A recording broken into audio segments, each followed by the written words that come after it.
Mirëmbrëma të gjithëve të nderuar teleshikues, mirë se erdhët në Repolitik. Sonde do të flasim në fakt për një temë shumë interesante që prek shqiptarët, por edhe politikat e dy vendeve, Shqipërisë dhe Britanisë së Madhe. Kam mjaftuar një debat apo replik në distancë mes dy politikanëve, kryeministit Rama, por edhe Nigel Farage, i cili është një nga politikanët që mbahet mend për le themi forcën shtytëse që i dha Brexit, pra ishte një nga politikanët dhe forca e tij që bëri të mundur që Britania të dilte nga Bashkimi Evropian. Ka mjaftuar në fakt një deklaratë e këtij të fundit që një nga 50 shqiptar në Britaninë e Madhe ndodhet në burg që të nxiste reagimin e Ramës duke e quajtur absolutisht të pavërtet këtë shifër, një reagim i cili ka vazhduar dhe sot. Rama për herë të parë ka dhënë një shifër të përafër të shqiptarëve që mund të ndodhen në Britaninë e Madhe, edhe pse të paregjistruar, por sipas të dhënave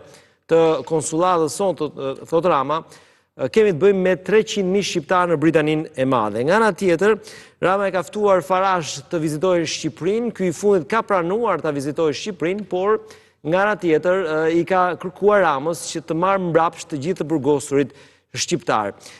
Ajo që është e rëndësishme për të theksuar është fakti se Farage kohët e fundit, ose të paktën javët e fundit, ka një rritje të popularitetit të tij. Madje forca e tij politike sot rezulton forcë e parë politike në Britaninë e Madhe. Nëse do të bëheshin zgjedhjet, ai mund të ishte edhe kryeministri i ardhshëm i Britanisë së Madhe. Pra kemi edhe këtu pikpyetjen e madhe, nëse ai vjen një ditë në pushtet në Britaninë e Madhe, çfarë të ndodh me emigrantët shqiptarë, siç thash, një pjesë e mirë e tyre konsiderohet si të pa dokumenta në Britaninë e Madhe, diku te 50 apo 60.000 konsiderohen me dokumenta dhe që jetojnë e punojnë sipas ligjeve të Britanisë së Madhe. Pjesa tjetër konsiderohen pa dokumenta, që do të ishte në fakt me ardhin e Farage mund të ishin ndoshta në rrezik për tu dëbuar. Gjithsesi, është një temë që nuk prek vetëm shqiptarët në burgjet e Britanisë, por prek pikërisht edhe këtë që është nga temat e emigracionit. Pikërisht mbi temën e emigracionit, Farage është duke fituar popularitet të jashtëzakonshëm në Britaninë e Madhe. Ne do kemi mundësi të shohim pikpamjet dhe qëndrimet e dy politikanëve, Ramës dhe Farage, por edhe me të ftuarit në studio. Së pari, nis me prezantimin e tyre, së pari me zotin Ralf Gjoni, ish deputet. Mirëmbrëma, mirë se erdhe. Ralf, kënaqësi që të kam në studio. Me mua në studio është zoti Arben Manaj, gazetar mjaft i njohur në Britaninë e Madhe. Mirëmbrëma, mirë se erdhe. Arben, kënaqësi që të gjeta që je në Shqipëri, se zakonisht është shumë e vështirë, vjen shumë pak në Shqipëri. Jo, vjen shumë shpesh, por ndoshta nuk takojmë. Gjithsesi, po kam qenë këtu në Report TV, kështu që. Jo, e kam fjalën te kjo është një temë që doli kështu papritur apo e prisje që mund të shpërthente?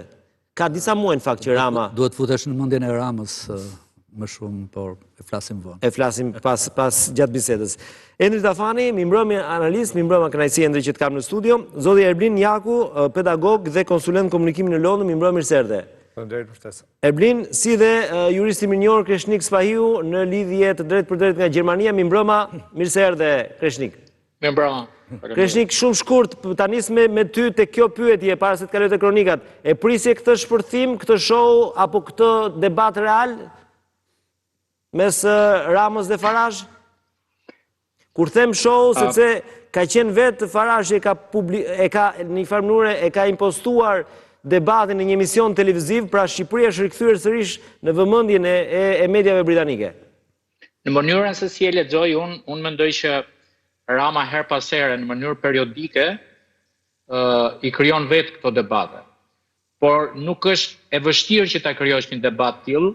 Ndoshta është e vështirë të kuptohet në Shqipëri, po sot në Britaninë e Madhe, në Shtetet e Bashkuara të Amerikës dhe në Bashkimin Evropian, temat të cilat trajton Farage pothuajse janë temat ditës, 24 orë, parti politike, faktor politik, influencer, gazetar, ka një krah të caktuar dhe konsiderojnë sot problematikën kryesore të krizave që lidhen me sigurinë, që lidhen me zhvillimin ekonomik, që lidhen me kufit, që lidhen me partneritetin. Problemin kryesor konsiderojnë daljen jashtë kontrollit të emigracionit dhe pasigurinë që kanë këto vende, të cilat absolutisht nga çdo lloj analize apo statistike sot Europa perëndimore, përfshirë dhe Britaninë e Madhe, janë më të pasigurta se shumë vende të Ballkanit apo të Europës lindore. Dhe këtë ja u them mbi statistika, këtë ja u them mbi fakte.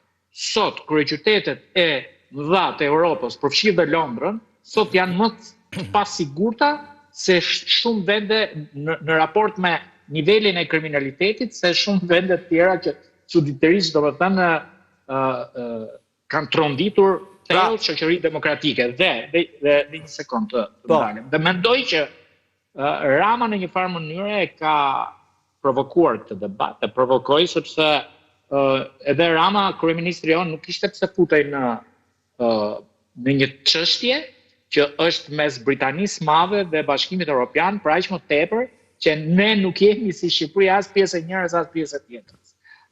Pra, mendoj që është e tepërt që Shqipëria të futet në një analizë nëse Britania Madhe mori një vendim drejt apo të gabuar me Brexit në raport me Bashkimin Evropian, e zgjidhi apo nuk e zgjidhi çështjen e emigracionit.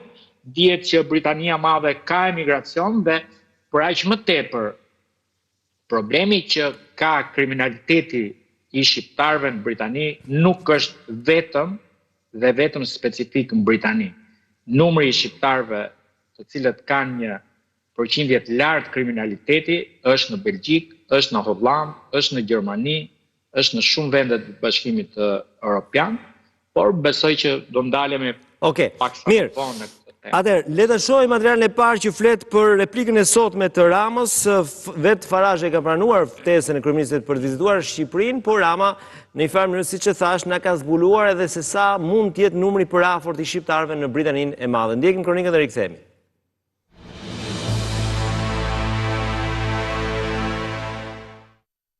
Sfida e statistikave për të burgosurit shqiptar në Britaninë e Madhe vijon të prodhoj debatën në distancë mes kryeministrit Edi Rama dhe deputetit britanik Farage. Me nota humori tipik anglez kur tha se do të vinë në Shqipëri si i ftuar në deri, deputeti britanik pranoi ftesën e Ramës, por kjo ftesë e pranuar nuk e shoi përplasjen, madje Farage shpërsoi gjuhën, ndërsa shifrat e tij 1 në 50 ndryshuan.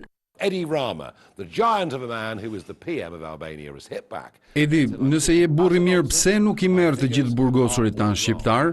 Ai tha që nëse shifrat e mia janë të sakta, do të marr çdo shqiptar në burg dhe do ta kthej në Shqipëri. Ne i kemi kontrolluar dhe rikontrolluar shifrat tona. Jemi në rregull. Por Edi thot, jo, keni gabim, sepse ka mijëra emigrantë të paligjshëm nga Shqipëria në Britani. E po kjo do të thotë që numri i kriminalëve nuk është 1 në 50. Ndoshta është 1 në 3, ndoshta 1 në 4, nuk e di. Edi Rama sërish nuk e kaloi në heshtje, në reagimin e tij i shoqëruar nga kjo foto e inteligjencës artificiale, me flamuj të ndëruar dhe gota vere mbi tavolinë, ndërrimi i shifrave ishte e paragjy që vuri në dukje.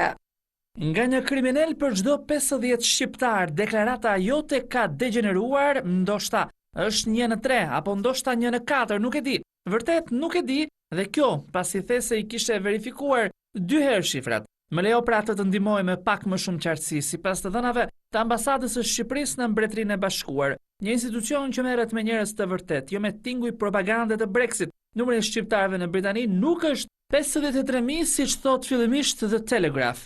Në realitet, zoti Nigel Farage, vërteta është kjo, shifra te kalon 300.000 vet.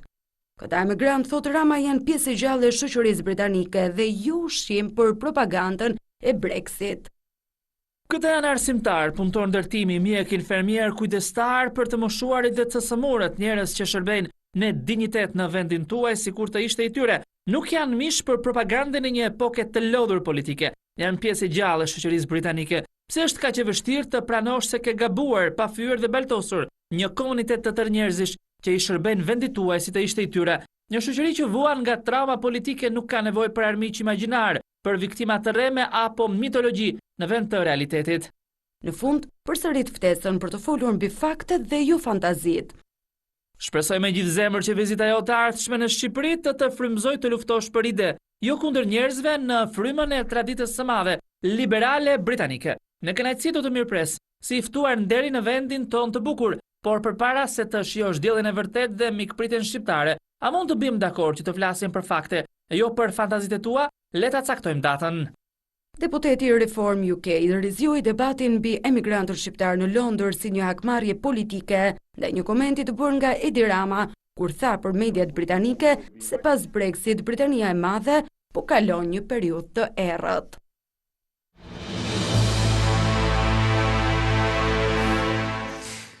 Si që thash, tema e Shqipërisë është kthyer në një debat në mediat britanike, në një material shumë shkurt që do ndjekim tani para se të kalojmë në debat, është dhe çfarë mendon Farage pikërisht për deklaratën e Ramës që shkaktoi atë që tha dhe Kreshniku në raport me atë ku ndodhet sot Britania e Madhe pas daljes së Brexit. Kjo me sa duket e ka acaruar atë. Le ta ndjekim këtë kronik shumë shkurt dhe menjëherë me të ftuarit.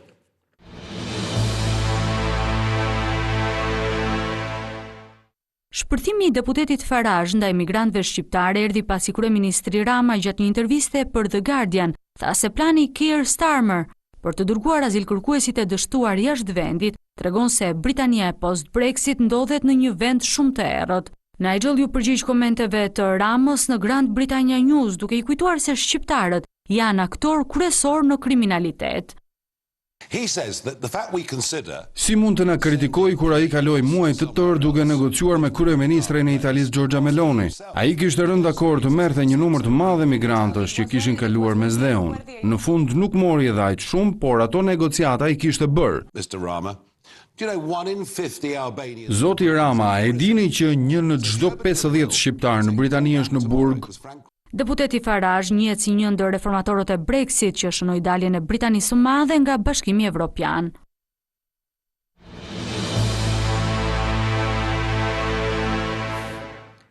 Mirë, futemi tani në diskutim që besoj do jetë mjaft interesant jo vetëm për shqiptarë që janë në burgjet e Anglisë, por edhe për të kuptuar se çfarë mund t'i ndodh komunitetit shqiptar pa letra në rast se vjen Farage në pushtet.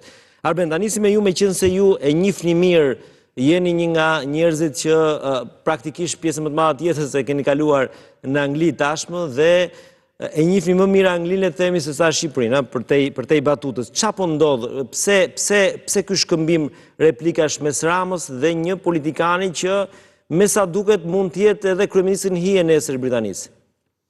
Unë e kam lënë Shqipërinë për shkuar në BBC kur jam qenë 29 vjeç dhe i bie tani jam 32 vjet më shumë, pra kam 32 vjet. Që je më shumë atje se këtu. Po, çështja mes Ramës dhe Farage për mua është shumë dimensionale dhe ka marrë trajte në një telenovele dhe them drejt më kujton pak komedinë e Shakespeare-it, Ëndër i natë e vere, po, e 1595-96 kur është bërë, por kjo është e panevojshme, e padobishme gjithçka ndodh.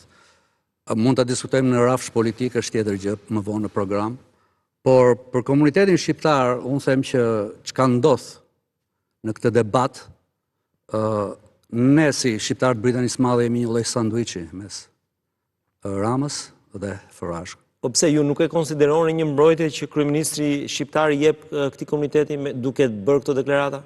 Jo. Pse? Më lejo të argumentoj. Deri para 2 vjetësh neve kemi pas një plagë të madhe, ne si komunitet shqiptar, sepse kemi qenë anatemuar, dhe Erbini besoj ka qenë me mua në Londër në atë periudhë. Ishim në një pozicion jashtëzakonisht të vështirë, ku çfarë nuk u etiketuam.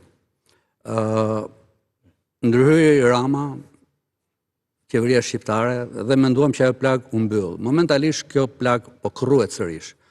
Dhe them që nuk është mirë për komunitetin shqiptar, sepse ne sërish tani do të mbajmë mend për shkak të mbulimit mediatik si 1 në 50. Po kjo është shumë e rëndë. Për mua, për çdo shqiptar që punon në mënyrë të ndershme në Britaninë të Madhe, që nuk ka lidhje fare me kriminogjenët, dhe në këtë aspekt unë them që nuk e ndihmon komunitetin shqiptar. Dhe kjo ringjallje e debatit bie pastaj në kundërshtim me shumë gjëra që kanë ndodhur këto 2 vjet, si për shembull zhvillimin e turizmit, mbulimin mediatik dhe propagandën pro zhvillimit e turizmit në mediat britanike, e cila për mendimin tim është shtuar në mënyrë të jashtëzakonshme, ndoshta me financimet e qeverisë shqiptare dhe bëjnë shumë mirë që e bëjnë të tillë. Do rri pak këtu. Në momentin që se ky term më goditi edhe mua, 1 në 50, çfarë duhet bënte Rama, të heshte? Rama s'do ta fillonte fare këtë debat, sepse po të shikojmë kronologjin, ka qenë intervista e Ramës në The Guardian, e cila e inicoi çfarë po ndodh momentalisht, dhe reagimi i Farage ishte sepse ai e prekun pikën më dobët, pra i përmendi si nën produkte, çka ndodh sot në errësirën britanike, dhe kjo është pak, si thonë anglezët, është too rich, që të vi kjo nga i kryeministri një vendi me problematika të jashtëzakonshme, një vend origjine i emigracionit, i kriminalitetit e kështu me radhë, për t'i treguar një demokracie si ajo britanike se ku po çalon e kështu me radhë. Në këtë sens them që Rama e filloi dhe Farage ishte në sensin reagim kundër reagim. Dhe Farage pikërisht sepse e preku tek pika e tij më sensitive, tek karta e tij e kësaj këtij populariteti të madh që ai momentalisht ka, dhe ndaj dhe reagoj. Mos harrojmë që Nigel Farage momentalisht në bazë të sondazheve është shumë lartë, dhe në sondazhin e 22 qershorit Ipsos rezulton që partia e tij Reform UK ka 34% të përqyeshmërisë e elektoratit britanik, krahasuar me 25% të laboristëve që janë pushtet, dhe këtë javë ta mbushin një vit që kanë ardhur në pushtet. E kam pjesë të debatit sepse është shumë e rëndësishme për të analizuar dhe figurën e tij. Ralf, mbetemi pak tek çfarë po ndodh, pastaj do doja që të prezantonin pak edhe me ato çfarë merresh në Shqipëri, sepse ka shumë të bëjë me shqiptarët që duan të emigrojnë në Britaninë e Madhe. Po, këtë debat si e ke parë? Këtu, a duhet të reagonte Rama sigurisht kur përmendet një term që është padyshim që lë një shije shumë të keq, kur thuhet 1 në 50, je 1 i 50-i. Pra mund t'jesh ai kriminalin në 50 shqiptarët që jetojnë në Britaninë e Madhe. Kur ke një plag që ka zënë kore, më mirë mos e kruaj koren, se mund dali shumë gjak. Jam shumë dakord me zotin Arben për sa i përket panevojshmërisë së ndërhyrjes së kryeministrit shqiptar për një, le të themi, është slogan, 1 në 50, 1 in 50, 1 në 50. Dhe të gjithë po merren me njishin. Edhe kur del Rama dhe ekipi mediatik i Ramës dhe krijon foto të tilla qesharake me flamuj të veshur, me artificial intelligence, po sigurisht që nuk më pëlqen. Rama, nuk e kuptova këtë peshkun, simboli peshku cili është. Ndoshta ka të bëjë me peshqit e mëdhenj të këtyre të takut ndoshta. Këto flamujt nuk duket e keqe, Ralf, pse? Rama tregon një lloj misie të dy vendeve. Po më duket sepse, shive, pyetja që ne duhet bëjmë sot, nuk duhet fillojmë me 1 në 50 apo 1 në 100, sa që po bisedonin bashkarisht para nisjes emisionit është ka debate se sa shqiptar ose shtetas ose qytetar të lindur në Republikën e Shqipërisë ndodhen sot në Britaninë e Madhe.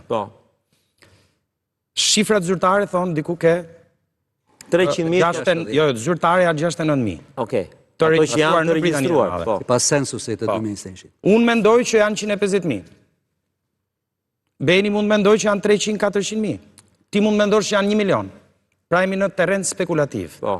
Ne duhet ecim me shifrat zyrtare 69.000. Tani del kryeministri i vendit që quhet Republika e Shqipërisë, që nuk e ka territor personal, por është një republikë me shtetas, dhe thot gabim, ja fute kot 1 në 50, është 1 në 100, 1 në 300, se janë 300.000. Apo jo, nduket se ka thënë 300.000. Tani ka i problem shumë madh me një deklaratë një kryeministri, i cili i thot personit që është i pari sot në sondazhe që siç thatë ju, po të bëhesh në zgjedhje mund të bëhet kryeministër. Shife se nuk janë 69.000, po janë 300.000. Tani çdo të thot kjo? Vendose veten? Jo, Rama minimizon numrin e personave në burgje. Pra nëse janë 300.000, nuk është ai raporti që thot Farage, është shumë më i vogël. Dhe ky raport pastaj mund të jetë i barabartë me popullatën britanike. Kjo është mbrojtja që ai bën. Më lejo të zhvilloj teza. Pra, Farage tha 1 në 50 shqiptar në Britani janë kriminal dhe janë burg. Kështu thot Farage. Rama i thot jo, është 1 në 100. Se në fakt e vërteta është se janë 300.000. Tani unë nuk do merre me 100. Unë do merre me këta 99 ose 299 të tjerët. Imagjinoje veten me familjen që ke shkuar në Britaninë e Madhe dhe një nga këta njerëz. Sa i shqetësuar duhet të jesh ti sot. Prandaj po them, nganjëherë është më mirë mos ta kruash plagën. Sepse kur kryeministri i vendit bën një fakt të ditur, qoftë edhe për batut, qoftë edhe për hir të debatit, që në Britaninë e Madhe janë 300.000 shtetas, qytetar të lindur në Republikën e Shqipërisë, atëherë lind pyetja tjetër, që është me shumë spec djegës. Me çfarë të drejtë janë këta qytetar në Britaninë e Madhe? janë me vizë, pa vizë. Kanë marrë vizë, kanë bishëndruar, kanë hyrë ilegalisht, janë martuar, janë deklaruar si kosovar. Unë mund t'ju them, kur unë kam qenë në Britaninë e Madhe në 2004-2008, ne kemi punuar shumë me grupin e miqësisë në Parlamentin Britanik që në atë kohë drejtohej nga John Grogan, deputet, laborist. Unë kam qenë shumë i përfshirë se në atë kohë drejtoja një klub për përmirësimin e imazhit shqiptarëve dhe kemi pas bisedime me dyert mbyllura off the record, nuk dua të bëj shumë detaje, por kam qenë pjesë e këtyre diskutimeve me ministra, pra në Britani ministër është në nivel zëvendës ministri, me tonin të Home Office, të Ministrisë Brendshme, për ndoshta për një program rikthim në identitet të shqiptarëve, që në atë kohë u vendos nga Home Office të lihej e qetë dhe mos të kryej plaga, se frika e Home Office në atë kohë zyrtarëve britanik ka qenë që po ta plasnin këtë, po ta fillonim këtë dhe të na plasten në Daily Mail apo në faqet e para të gazetave populiste, mediave britanike populiste, një sekretar shtetit do jepte dorëheqjen ose një ministër, ose mund binte dhe qeveria se bëj fjalë për numra shumë të mëdhenj të emigrantëve paligjshëm. Tani pyetja është, nëse ka shqiptar që janë të paligjshëm në Mbretërinë e Bashkuar, atëherë kjo qeveri duhet bëj çmos që t'i rikthej ata ose në identitet, ose të negociojë me qeverinë britanike, që ata të legalizohen, të rregullohen me status dhe të jenë një kontribut. Sepse nëse janë, po unë po marr shifrën për rrumbullakos 1 në 100. Nëse 1 nga këta 100 është në burg dhe është realisht është numër i madh, krahasuar me popullsitë e tjera të huaja në Britaninë e Madhe, jemi popullsia e parë e huaj dhe e dyta mbas britanikëve në burgje me rreth 1200-1300 të burgosur në Britani. I bie që nëse 1 është në burg, 99 janë të mirë. Atëherë pse mos fokusohemi te këta 99 që japin kontribut? Po këtë thot Rama, bra, në pjesën e dytë të reagimit e tij, që paguajnë taksa, që punojnë, që janë mjek, janë ndihmës, janë këte, janë dhe i përmend disa profesione, pra mos u kapte ky 1% ose sa përqind bien, por duhet njohur dhe kontributi shqiptarëve në Britaninë e Madhe. Pra, jeni në gjendje ju si gazetar të më konfirmoni sot që në Britaninë e Madhe janë 300.000 shtetas shqiptar me dokumenta të rregullta? Unë jam në gjendje vetëm të them çfarë tha kryeministri. Atëre, pyetja juaj ishte, po i rikthej pyetjes tuaj, a ndihmon ky debat nga kryeministri? Unë them që jo, ajo që do ndihmonte do ishin negociatat e drejt për drejta me qeverinë britanike për të rregulluar statusin e shqiptarëve në Britaninë e Madhe. Erblin? Denis, unë mendoj që sigurisht që kryeministri nuk e bën rastësisht, nuk është se e bën nga padia, nuk është se e bën se nuk ka këshilltar të mjaftueshëm për të mirë për t'i thënë se kjo është një teknikë e mirë apo teknikë e mirë. Por unë mendoj që njësoj si që është kjo fotoja, kështu fake, pra se kjo është inteligjencë artificiale, pra e pa jo humane, mendoj që edhe ky debati kështu është pak a shumë. Ta shohim pak në një situatë pak më komike ndoshta, se dhe ai vetë do që ta shohin njerëzit në këtë formë, pavarësisht se merr situatë shumë serioze. Unë nëse do të isha këshilltar i tij do i kisha thënë që trajtoje me ironi dhe me humor. Po pse do ta bënte Rama sot kur ai s'ka më presion e zgjedhjeve, kaloi po marr zgjedhjet, ha? Sa arsye. E para Rama bie dakord me zotin Manaj që gaboi për sa i përket një cilësimi të Britanisë si kohë errësire pas Brexit për situatën ku ndodhet dhe besoj që gaboi kur e cilësoi planin britanik të trajtimit të emigrantëve si të keq apo të përdorë një term që e sulmoi. Moralisht është i papërshtatshëm kryeministri për ta bërë këtë gjë për arsye se një plan të përafërt ka Italia që e ka planuar. Këtu nuk diskutojmë pse ka refuzuar Britaninë, sepse edhe unë bie dakord me kryeministrin që i ka refuzuar.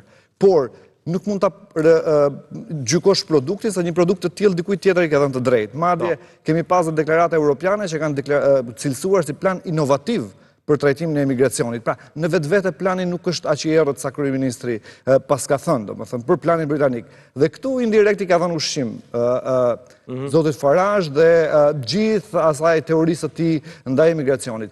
Numri 150 ka një problem shumë të madh për arsye se po diskutonim pak në fillim edhe përpara se të fillonte emisioni. E vërteta dhe perceptimi për të vërtetën janë dy gjëra të ndryshme dhe shpeshherë perceptimi për të vërtetën është më i fuqishëm. Në kohën kur unë isha në Britani dhe që ishte kjo periudhë e gomoneve dhe gjithçka, perceptimi ishte që vetëm shqiptarët vinë me gomone. Ndërkohë nuk flisë kush e përhapte këtë perceptim? Media? Po perceptimi krijohet nga komunikimi dhe nga media, sigurisht, po tani puna është këtu që ishte i qëllim nuk ishin vetëm shqiptarët, nuk ishim vetëm ne që shkonim me gomë. Pikërisht pra, madje ne kemi me pjesën më të vogël. Kjo është e vërteta. Po kush e përhapte pra? Nuk ka rëndësi, ajo përhapej. Kjo fushat nga vinde. Po sigurisht ishin mediat, siç u përmendën mediat si puna Daily Mail dhe Telegraph. Jo, po ka qenë një verë ku kanë qenë vetëm shqiptar për një periudhë. Po kanë ndodhur vetëm një herë. Vetëm një herë. Po ajo një herë mjafton. Jemi dhe ne vetë që i japim ushqim. Ndryshon e para, domethënë ky është perceptimi. E mban mend kur ka qenë para një 2-3 vitesh që ishte vetëm shqiptar për një 2 muaj. Ka ndodhur vetëm një herë. Problemi është këtu që nuk është vetëm puna pse ka ndodhur. Fakti tjetër është që ata u merreshin me ne sepse ne ishim i vetmi vend evropian dhe i vetmi vend në NATO që sillte kaq shumë njerëz me varka. Por për të kaluar përtej kësaj, domethënë Rama ka të drejtë kur thotë që nuk është 1 në 50, ai qëndron strikt këtij numri. Ti ke deklaruar që janë 1 në 50, ma provo. Dhe ky s'e provon dot sigurisht, se nuk ka të dhëna. Dhe Rama thotë unë kam të drejtë, ti po gënjen. Njëkohësisht Farage thotë që unë e kam marrë një numër të përmbledhur se 69.000 nga censusi, pra unë kam thënë pak a shumë aty. Do të thotë që të dy palët disi luajnë me numrat. Në një artikull para se të vija këtu që po lexoja në House of Lords, fatkeqësisht po shqiptarët janë sipas të dhënave që ata ekspozojnë, të parët për sa i përket të huajve në burgjet britanike. Ky është një shqetësim dhe Farage thotë, e shikoni që unë kam të drejtë, këta janë të parët. Mund të shmanget nga numri, por thotë këta janë të parët. Dhe sërish ky është problemi i madh për ne. Për sa i përket numrit të shqiptarëve në Britani, në një artikull në faqen e parlamentit kam përshtypjen që lidhet me këtë kohën e gomoneve kur është thirrur dhe ambasadori i kohës për të raportuar, citohen që janë 140.000.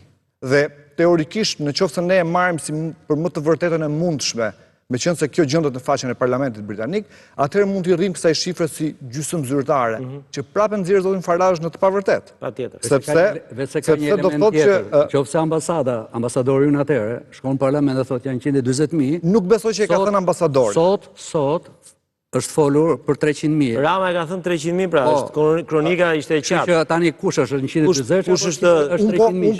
Unë jam një version britanik. Jo jam i prirur, po unë duhet ta marr si gazetar, duhet ta marr të mirëqen shifrën që Rama i referohet ambasadës, ishte shifër zyrtare, tha, nuk është shifër afërsisht. Sipas ambasadës son në Londra, i tha shqiptarët janë diku mbi e kalojnë kufirin e 300.000-ve. Denis, më fal. Ja vetëm ta. Pjesën e ambasadës, besoj që në qoftë se kjo është një dhënë që vërtet ka dalë nga ambasada. Po e tha Rama, më nuk tani i bie. Jo, mos thuaj tha Rama, lutem, 1 minutë. Po ai kryeministri i vendit, në qoftë se do ta lutem, mos thuaj i tha Rama. A ka një regjistër ambasada shqiptare në Londër me emra mbi emra, datëlindjet, vendlindjet e gjithë këtyre 300. Tani ai nuk do jepte emrat e gjë, tha sipas ambasadës sonë në Britani, shteti flet me dokumente. Endri, mbetemi te ky debati një herë, është një debat vere apo debat thelbësor? Jo, bën gabim që i futet këtij debati, domethënë. Është kush bëri gabim, Rama apo Farage? Rama. Nigel Farage jeton me këto debate, ha? Domethënë për ata që ka njohur Nigel Farage që kur ka qenë në Parlamentin Evropian, ju qepjer Barrosos me gur në tradhtë, që përsëri gjithkohës derisa se ishte edhe një skandal, domethënë që Barroso kishte shpenzuar, domethënë kishte bërë pushimet e një milioner grek i cili pastaj kishte marrë ndihmën në BE etj. Po nuk ishte vetëm ky rast, ka shumë raste në Parlamentin Evropian që Farage jeton me këtë dhe është një personazh i cili e adhuronte, po themi në një farë mënyrë edhe 5 Stele, si parti, pikërisht për këtë që kishte me rrjetet sociale, nuk kishte me këtë pjesën tjetër. Pra, shumë e fortë në rrjetet sociale, shumë e ashpër në gjuhën, jo politikisht korrekt, dhe ajo ishte ajo që këtë e dallonte Farage-in nga shumë tjerë. Kështu që është futur në një fushë Rama që kujton se është mirë, por nuk është mirë. Ai është më i fortë se sa Rama këtë pikë. Pse është më i fortë? Përderisa shifrat janë me Ramën, pse është më i fortë? Po shifrat nuk janë me Ramën, po ja të shpjegoj dhe shifrën me Ramën. Janë 300.000 shqiptarë. Po janë ilegal më. Është vepër penale në Britani. Akti mbi emigracionin 1971 thotë që është vepër penale imigrimi ilegal. Çfarë ndodh nëse Nigel Farage zgjidhet? Domethënë te Nigel Farage ja tha aty, apo qen kanë kaq sa thua ti, atëherë nuk qen ka 1 në 50, qen ka 1 në 3 ose 1 në 4. E kuptoni? Se është vepër penale, do të ishin burg ze ata.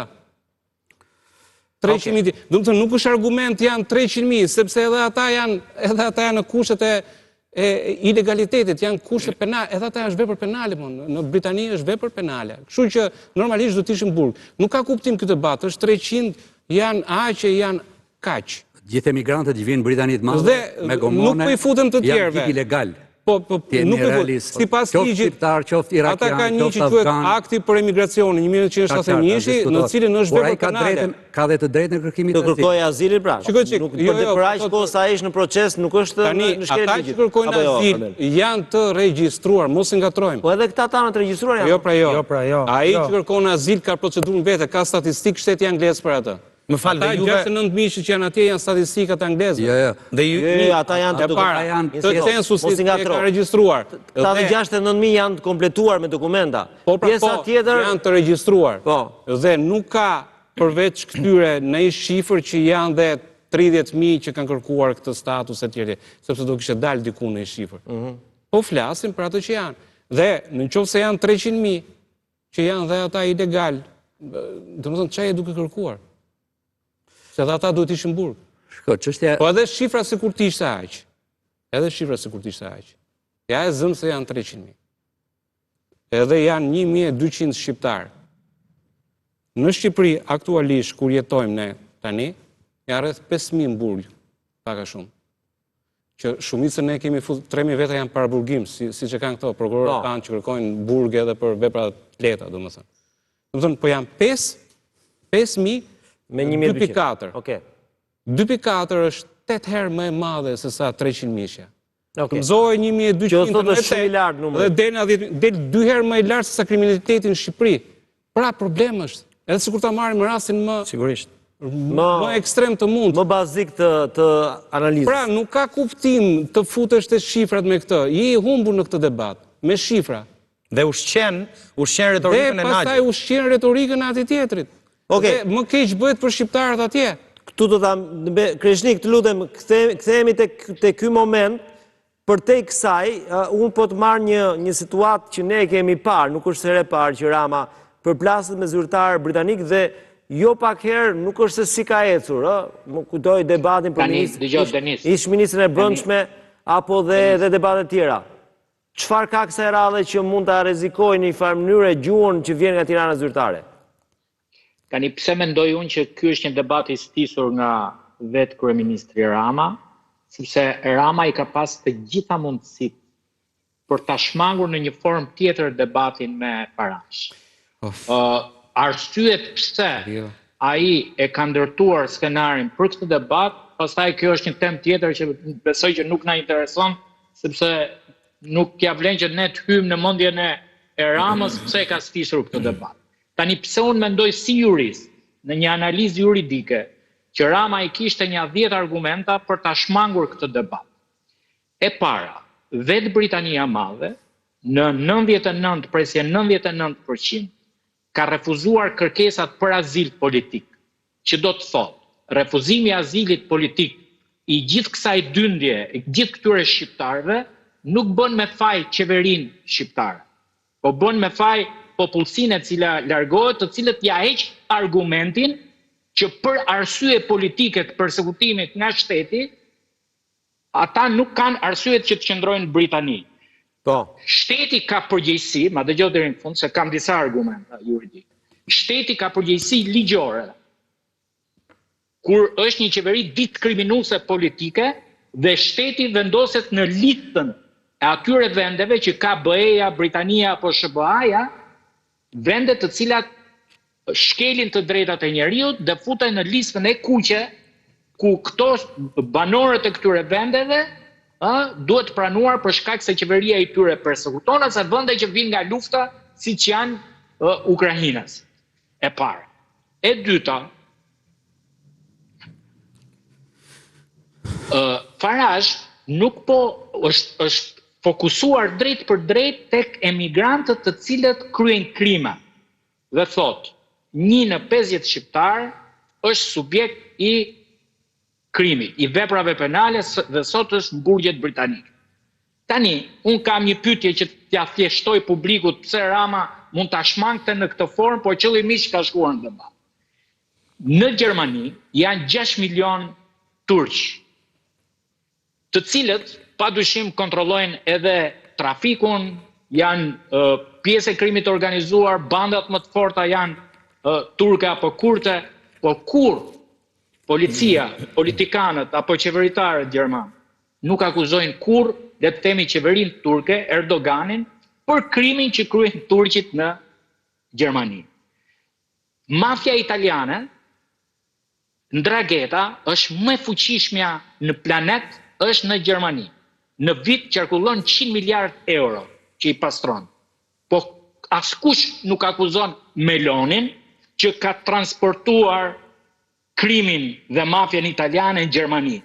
As Trumpi nuk akuzon Melonin që mafia italiane dhe Cosa Nostra bën namin në Shtetet e Bashkuara të Amerikës. Edi Rama shumë bukur mund të thonte, qytetarët shqiptarë që jetojnë dhe punojnë në Britani të Madhe, po që kryen krime, përgjegjësinë e ka shteti britanik. Pse e them këtë? Po mirë, unë kam një pyetje që ta kuptoj publiku. Pse ka shtëpi bari dhe shqiptarët ikin për shtëpi bari vetëm në Britani dhe nisen me destinacion për shtëpi bari? Pse nuk nisen me destinacion për shtëpi bari në Austri? Ja ku është Austria. Pse nuk nisen në Gjermani për të hapur shtëpi bari? Se ka terren atje, po thua? Se ka terren, pra, sigurisht. Pra, unë po jap një argumenta ligjor, juridik, që Edi Rama mund të mbrohej ndryshe, dhe thonte, më vjen keq, po shteti im nuk është përgjegjës për ata shqiptar të cilët hapin shtëpi bari në Britani. Ku është përgjegjësia? A mund të ma thuaj se ku është përgjegjësia e një shteti se çfarë bën ai shqiptari në Australi ose në Zeland të Re? Këta mund të kishin ikur, mund të preferojnë dhe në Zeland të Re të bëjnë shtëpi bari. Kush është përgjegjësi e shtetit shqiptar? Sigurisht që nuk është. Përgjegjësi e shtetit shqiptar, nëse do i hyjmë lidhje shkaksore, krijoj kushte ekonomike që ata të jetojnë mirë në Shqipëri, kjo nuk është analizë për këtë debat. Kjo është analizë krejt tjetër. Unë po flas për ata shqiptarë që shkojnë me destinacion për të hapur shtëpi bari, hapin shtëpi bari dhe absolutisht është përgjegjësi e policisë dhe shtetit britanik. Dhe kjo ka qenë mënyra në cilën duhet ta ndërtojë. A janë 150, a janë 1200, a janë 105 persona, kjo është krejt çështje tjetër. E parëndësishme po. Po, është krejt e parëndësishme, se ka shtetet tjera të cilat është numri 1 në 2000 shqiptarë. Se shqiptarë në shtetet tjera nuk e kanë këtë përqindje. Vetëm një sekondë, Kreshnik tek Arben, para se të kalojmë publicitet, është realisht problem kriminaliteti në shqiptar në Britani? Shiko, ndryshe nga Kreshniku, miku im të cilin do duhet ta kundërshtoj. Po. Për shkak të profesionit tim si gazetar, por dhe në disa kapacitete tjera, unë e njoh shumë mirë krimin shqiptar në Britani të Madhe, sepse jam për këtë zyrtar i Scotland Yardit, i policisë metropolitane, edhe i ministrisë drejtësisë, dhe o them me bindje absolute, e thash dhe sot në Top Channel, që nga përvoja ime, po them 95% e gjithë rasteve ku shqiptarët paditen ose përfundojnë për gjykatat britanike up and down the country, në gjithë Britaninë e Madhe, dhe ka një shtrirje vetëm në Londër, por deri në Skotësi, në Wales, në Irlandë e Veriut e kështu me radhë, janë për trafikimin dhe kontrabandën e kokainës dhe kanabisit.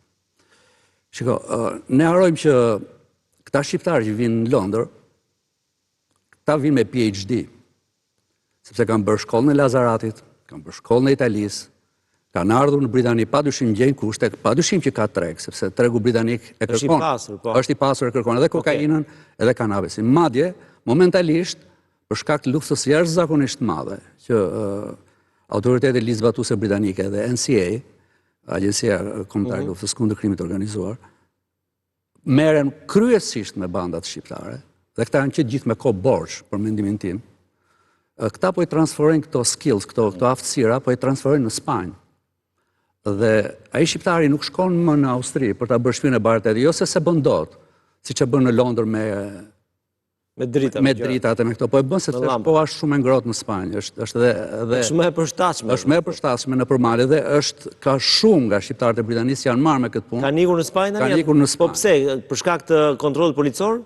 Po shiko, në Angli sapo vjen edhe po shtrëngohet. Okej, këtë duhet të kuptoj. Shiko, se para e më e madhe është padyshim është në Angli se sa në Spanjë. Po qartë, padyshim që është në Angli, po problemi është që këta shumë prej tyre, edhe në moment që kanë dalë nga burgjet, edhe në moment që janë të regjistruar në arkivat dhe databasin e Policisë Metropolitane, këta djetë kush janë. Kështu që këta shpërngulen, shkojnë në vende tjera ku mund të zhvillojmë më tej këtë aktivitet. Okej, megjithatë, Arben, se ju thatë me drejt, keni të dhëna policore dhe po të hysh në arkivat e policisë shqiptare çfarë nuk gjen. Po një pjesë e mirë nuk është se bëhen publike për mediat, se këtu pastaj do ishin qytetarë, do çmendeshin nga niveli i kriminalitetit. Shifrë që flitet për shembull 1200, këto janë që janë momentalisht. Po mos harrojmë se ka shumë tjerë që janë dënuar, kanë dalë, ose janë në proces e hetimi. Ose janë deportuar.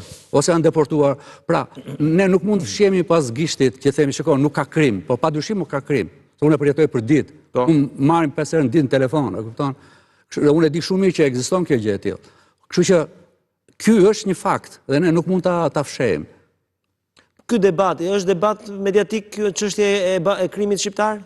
Sigurisht. Sigurisht që është debat mediatik, po i leverdis Nigel Farage që të hyj këtij debati. Ndaj themun që Rama e ka pas shumë të lehtë ta shmangte këtë. Dhe di cila mund të ishte forma më e mirë. Kur erdhi Sir Keir Starmer këtu mund ndodhesha në Tiranë dhe gjithmonë kam në daljet mediatike gjithmonë kam thënë, shiko, Shqipëria do të jetë shumë transaksionale në raporte me Britaninë e Madhe.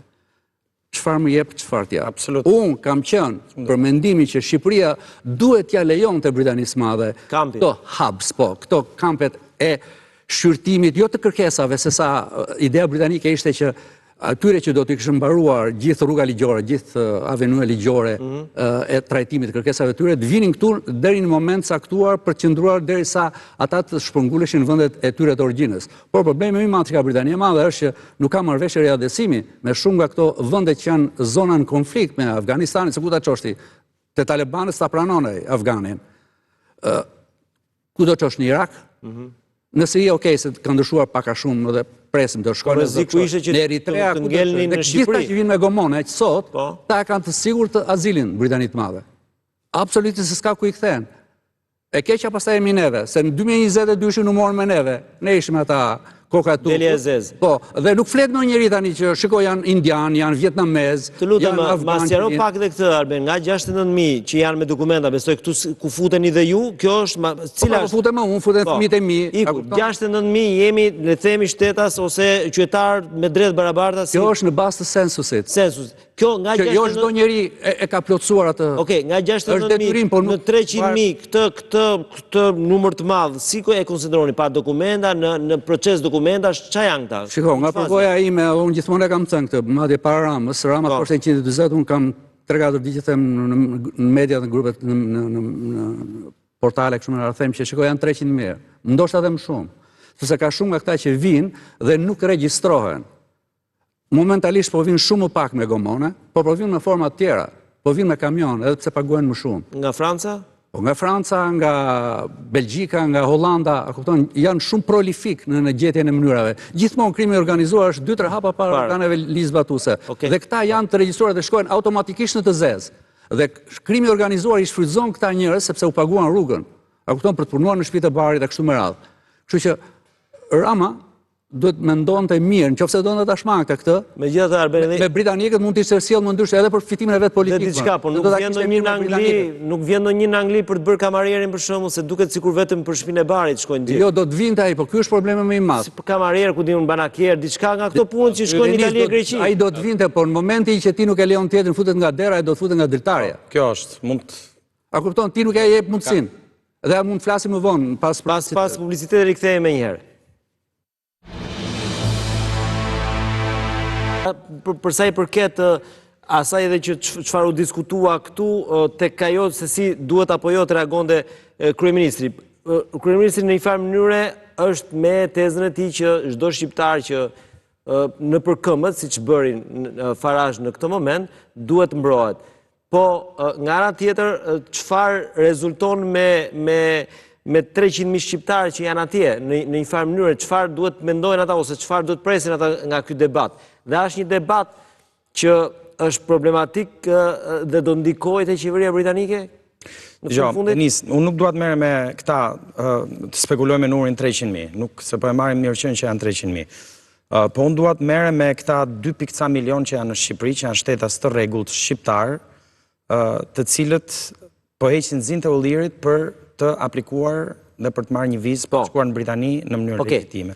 Duke qenë që drejton edhe një agjenci që merret me këtë punë. Dhe këtu pastaj çfarë bën kjo agjenci realisht? Nëse është zyrë ligjore më tepër, nuk është thjesht agjenci. Nëse mund më lejo ta them emrin që mora vizën, kemi gjetur një emër që lidhet me histori suksesi. Kemi përshtypjen që kemi bërë një brand në treg për sa i përket vërtetësisë me cilën ne kryejmë aplikimet apo asistojmë aplikantët shqiptar. Mund t'ju them VIP-a, njerëz shumë të rëndësishëm, sigurisht që nuk do japim emra këtu, deputet, ish deputet, njerëz vinte këtu për të marrë një vizë. Që i asistojmë me shërbime administrative për të kryer një aplikim sipas ligjeve britanike për të marrë një vizë.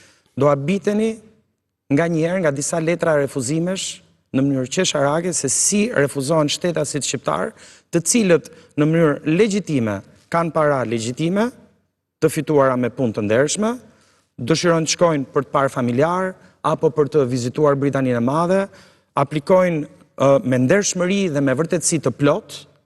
Ne i ndihmojmë edhe duke hartuar një deklaratë personale për të shtjelluar gjitha rrethanat personale pranë oficerit, sepse siç ju e dini, nuk është si ambasada amerikane ku shkon për një intervistë në konsulat dhe nuk e nevojë për dokumentacion. Në Britani aplikon, ke një qerre, është mund t'ju them është si LDKP-ja. Kur vjen puna për vazhdon të jetë, le të themi, vendi më drastik për sa i përket dokumentacionit. Cilat janë arsyet banale që ju thoni? Mund të them, po nganjëherë kapen kot në, pra personi ka bërë gjithçka. I është në rregull me prezentuar bankën, parat, rrogën, vërtetime banimi për antarët e familjes, merr një letër refuzimi dhe i thot, zoti Manaj, ju nuk më vërtetoni që keni antarët familjes tuaj që jetojnë në Shqipëri, nuk jam i bindur. Më kanë kërkuar kursimet e mia të bankës, por që është private më. Detyrohem të shkoj te banka ime. Denis, po flasim për njerëz të nderuar të shoqërisë shqiptare. Nuk po flas për njerëz të papunë. Sa është përqindja e refuzimit e ke?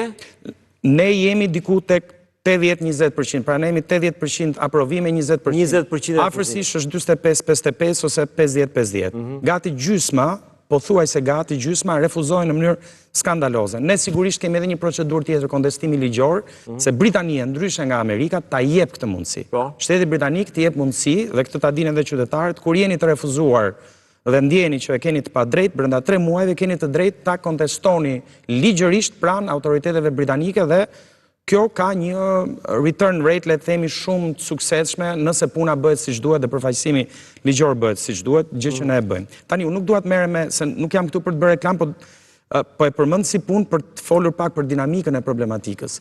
Ju that me shumë të drejtë, ai bën mirë Rama atyre shqiptarëve në Britani. Ore duhet kuptoni, jo vetëm që nuk i bën mirë atyre shqiptarëve, sepse do vinë si pak këtu, meqense nuk kemi përfaqësues nga qeveria. Jo, të bëj, le themi, oponentin. Tani nëse s'do flas, njeri do themi pse s'flet kryeministri Rama nuk i mbrojti shqiptarët. Po më lejo ta mbaroj fjalën dhe merrem atë, dakord. Rama po i bën dëm 2 milion shqiptarëve të ndershëm, qytetar të Republikës që ai drejton, dhe në vend që të përdori fuqinë e tij jo vetëm mediatike, por qeveritare, Ministrinë e Brendshme, Ministri i Brendshëm shqiptar dhe çdo ish ministër i brendshëm duhet ishte në Britani dhe të negocion, jam shumë dakord me zotin Manaj. Ne duhet kemi një marrëdhënie transaksionale me Britaninë dhe me çdo vend tjetër, jo vetëm me Britaninë. Ne duhet i kërkojmë ligjërimin e statusit të këtyre shqiptarëve 100, 200, 300 mijë sa janë atje, se janë njerëz punëtor, super taft, me familje të nderuar. Brezi i dytë i shqiptarëve në Britaninë e Madhe nuk janë si disa kombeve tjera apo komsive tjera të tipit aziatike, se nuk dua të tingëlloj racist këtu, po që nuk integrohen. Brezi i dytë i familjeve shqiptare janë British, flasin me theks britanik, duken britanik edhe në pamje, janë shumë të integrueshëm në shoqërinë britanike.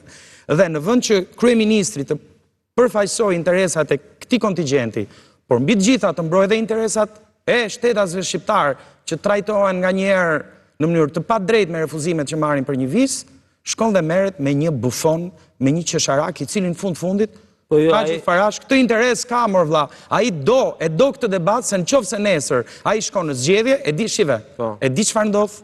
Nigel Farage ja mund ma konfirmoj Arbeni, del para britanikëve në ato faqet qesharake të medjave spekulative populiste dhe thot, shifni sa i rëndësishëm jam unë. Edhe kryeministri i vendit me popullsinë më problematike në vendin ton, merret dhe më denjon dhe më fton në Shqipëri. Unë jam zgjidhësi i këtij problemi, votoni për mua. E kupton se çfarë dëmi po bën sot kryeministri duke i hedhur benzinë zjarrit. Denis, në vazhdim të asaj që thot Ralfi, nëse munde. Është shumë e rëndësishme që Shqipëria, nëse do t'i shmang gjitha këto gjëra, të punoj për legalizimin e atyre shqiptarëve që janë aty. Si bëhet kjo? Dhe, po shiko, o Denis, sa veta ka ngel në Shqipëri? 500.000 janë pensionistë, një 300.000 janë fëmijë, një 300.000 tjerë janë me biznese, edhe nëse do t'i ikin. Ore, unë kam kërkuar gjithmonë, hiqin më le të kërkojnë Shqipëria nga Britania e Madhe heqjen e vizave. A kupton sepse nuk do t'jetë më kjo problematik. Shqiptarët ty të vi me gomone se s'vin dot me viza.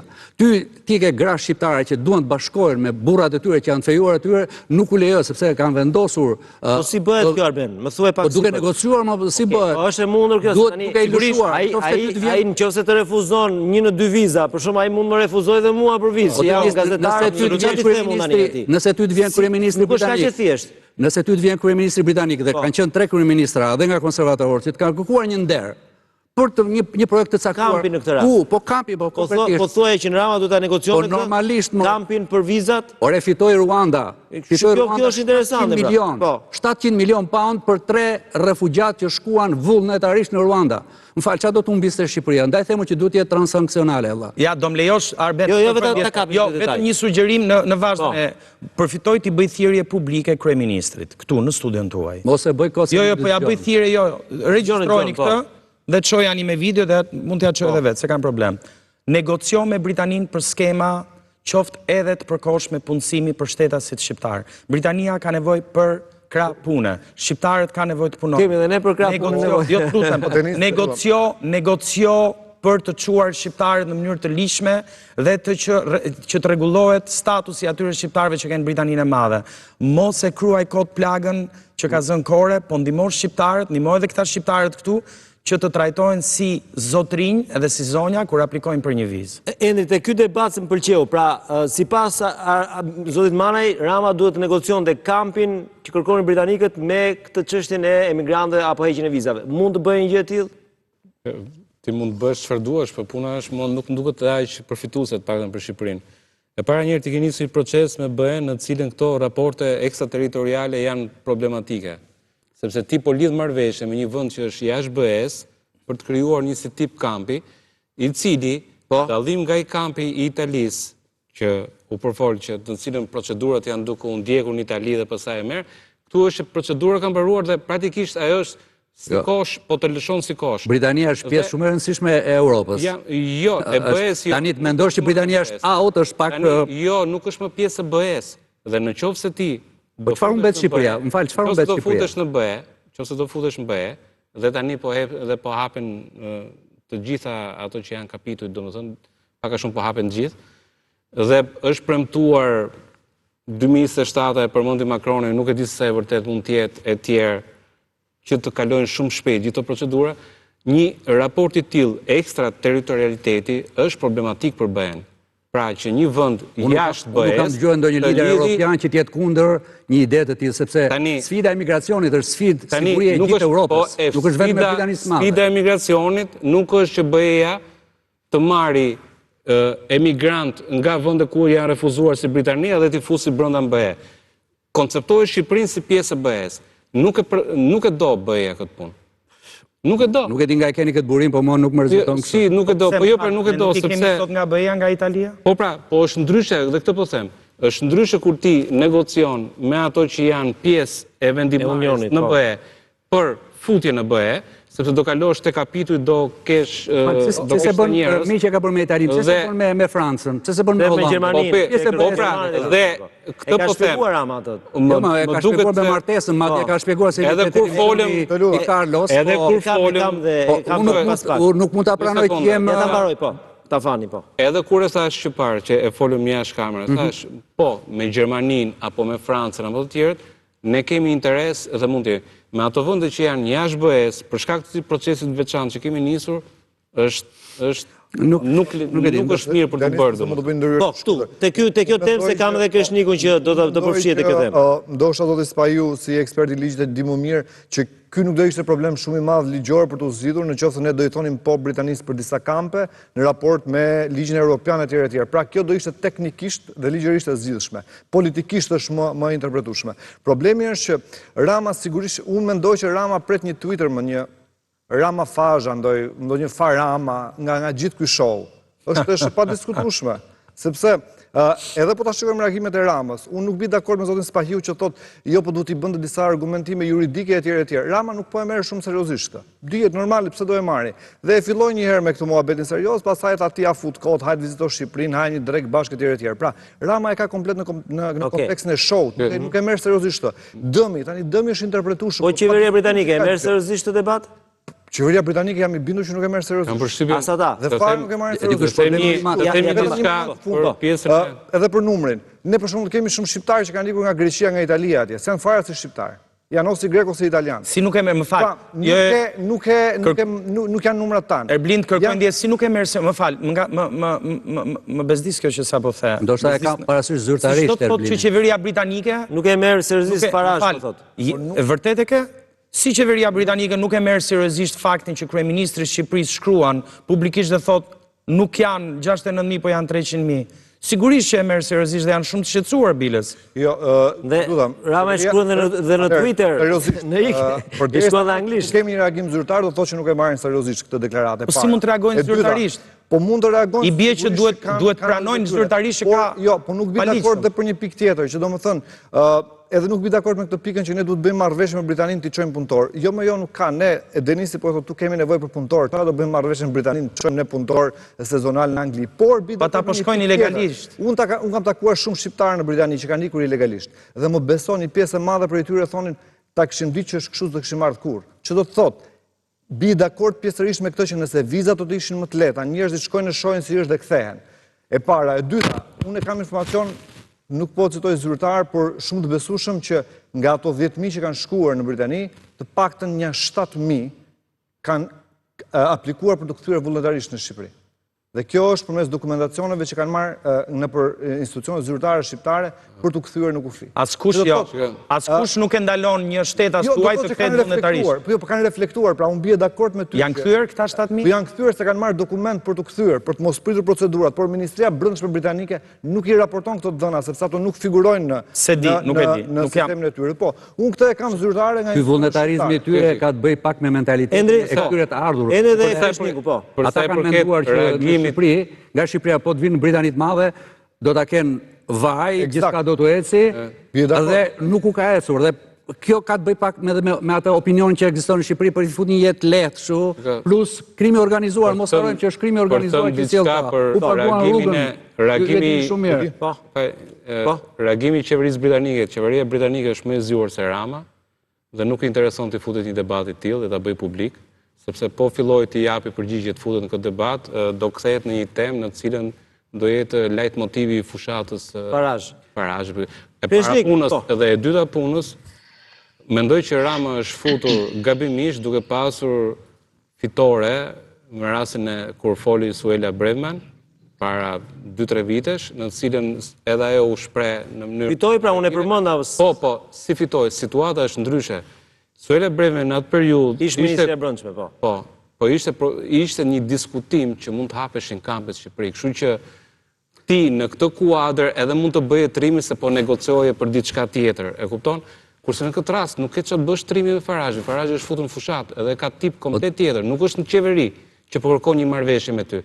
Ai është futur për një retorik të fortë anti-emigracion.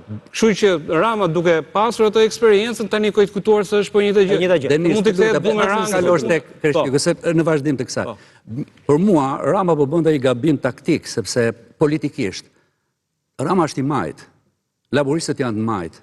Pra ti në këtë debat po jep një armë kundërshtar, apo e kam gabim Ralf? Absolutisht. Po jep një armë kundërshtarit e tyre dhe ti e vendos veten në një pozicion shumë vulnerabël politikisht. A kupton sepse po jep shumë karburant avionëve të Farazhit, jo të aq më tepër në kushtet e sondazhit. Tani unë po të kisha qenë këshilltar, me sa ai nuk pyet për këshilltar, po të kisha qenë këshilltar, unë më mirë do merresha me Starmer, sepse vërtet Farage është në sondazhe përpara. Po shikoj, janë 4 vjet deri në zgjedhjet e tjera dhe ka shumë faktor të tjerë aksidente, se mund të kemi dhe zgjedhje në Britani. Kreshnik, këtë pjesën e diskutimit, a duhet ta pranonte Rama, le themi, kërkesën e Britanisë në këmbim të një gjëje që do ishte në favor të komunitetit tonë prej 300.000 vetësh në Britaninë e Madhe. Mund të ishte kjo një armë diplomatike? Së pari, ligjërisht, Gjykata Kushtetuese e Republikës së Shqipërisë ka hapur praktikën gjyqësore që kampet e emigrantëve të një shteti të tretë në Shqipëri konsiderohen ligjore, duke i konsideruar që nuk ka problem kushtetues në Shqipëri. Dhe Rama nuk ka asnjë të drejtë sot t'i vendosi pengesë asnjë partneri që e kërkon, por ka detyrimin që të hapi një debat publik, parlamentar, ta konsultoj dhe Shqipëria të vendos prioritetet se ku janë interesat kombëtare të diplomacisë shqiptare për të hapur kampe. Le të them, por interes të publikut. A e dini pse Donald Trump brenda 10 ditësh ka përmend 3 herë Kosovën? Sepse qeveria e Kosovës ishte e para që pranoi kampin e emigrantëve të deportuar nga Shtetet e Bashkuara të Amerikës. Po qeveria Kurti ka pranuar hapi jo vetëm kampe, por edhe burg për të burgosurit e huaj, të cilët kryen krime në Danimark, dhe Danimarka po ndërton burg në Kosovë për të sjellë gjithë të dënuarit e huaj në Kosovë. Por, ndryshe nga Shqipëria, askush nuk e quan tradhti kombëtare, tradhtit interesave kombëtare të Kosovës, kur një veprim e kryen Albin Kurti. Pra, do doja që qeveria e Shqipërisë të çlirohet nga ky kompleksi sepse ka një gjë. Çështja është e para sa transparent je dhe e dyta në këmbim të çfarë interesash e bën këtë gjë. Dhe nuk mund t'i vendosësh ekskluzivitetin Italisë për kampet e emigrantëve dhe t'i thuash jo Shteteve të Bashkuara të Amerikës dhe Britanisë. Se këtu nuk ka fare së kutrit, se nuk i vjen asnjë keq e Shqipërisë nga 52 emigrantë, siç po çon në Kosovë, që të vinë edhe në Shqipëri.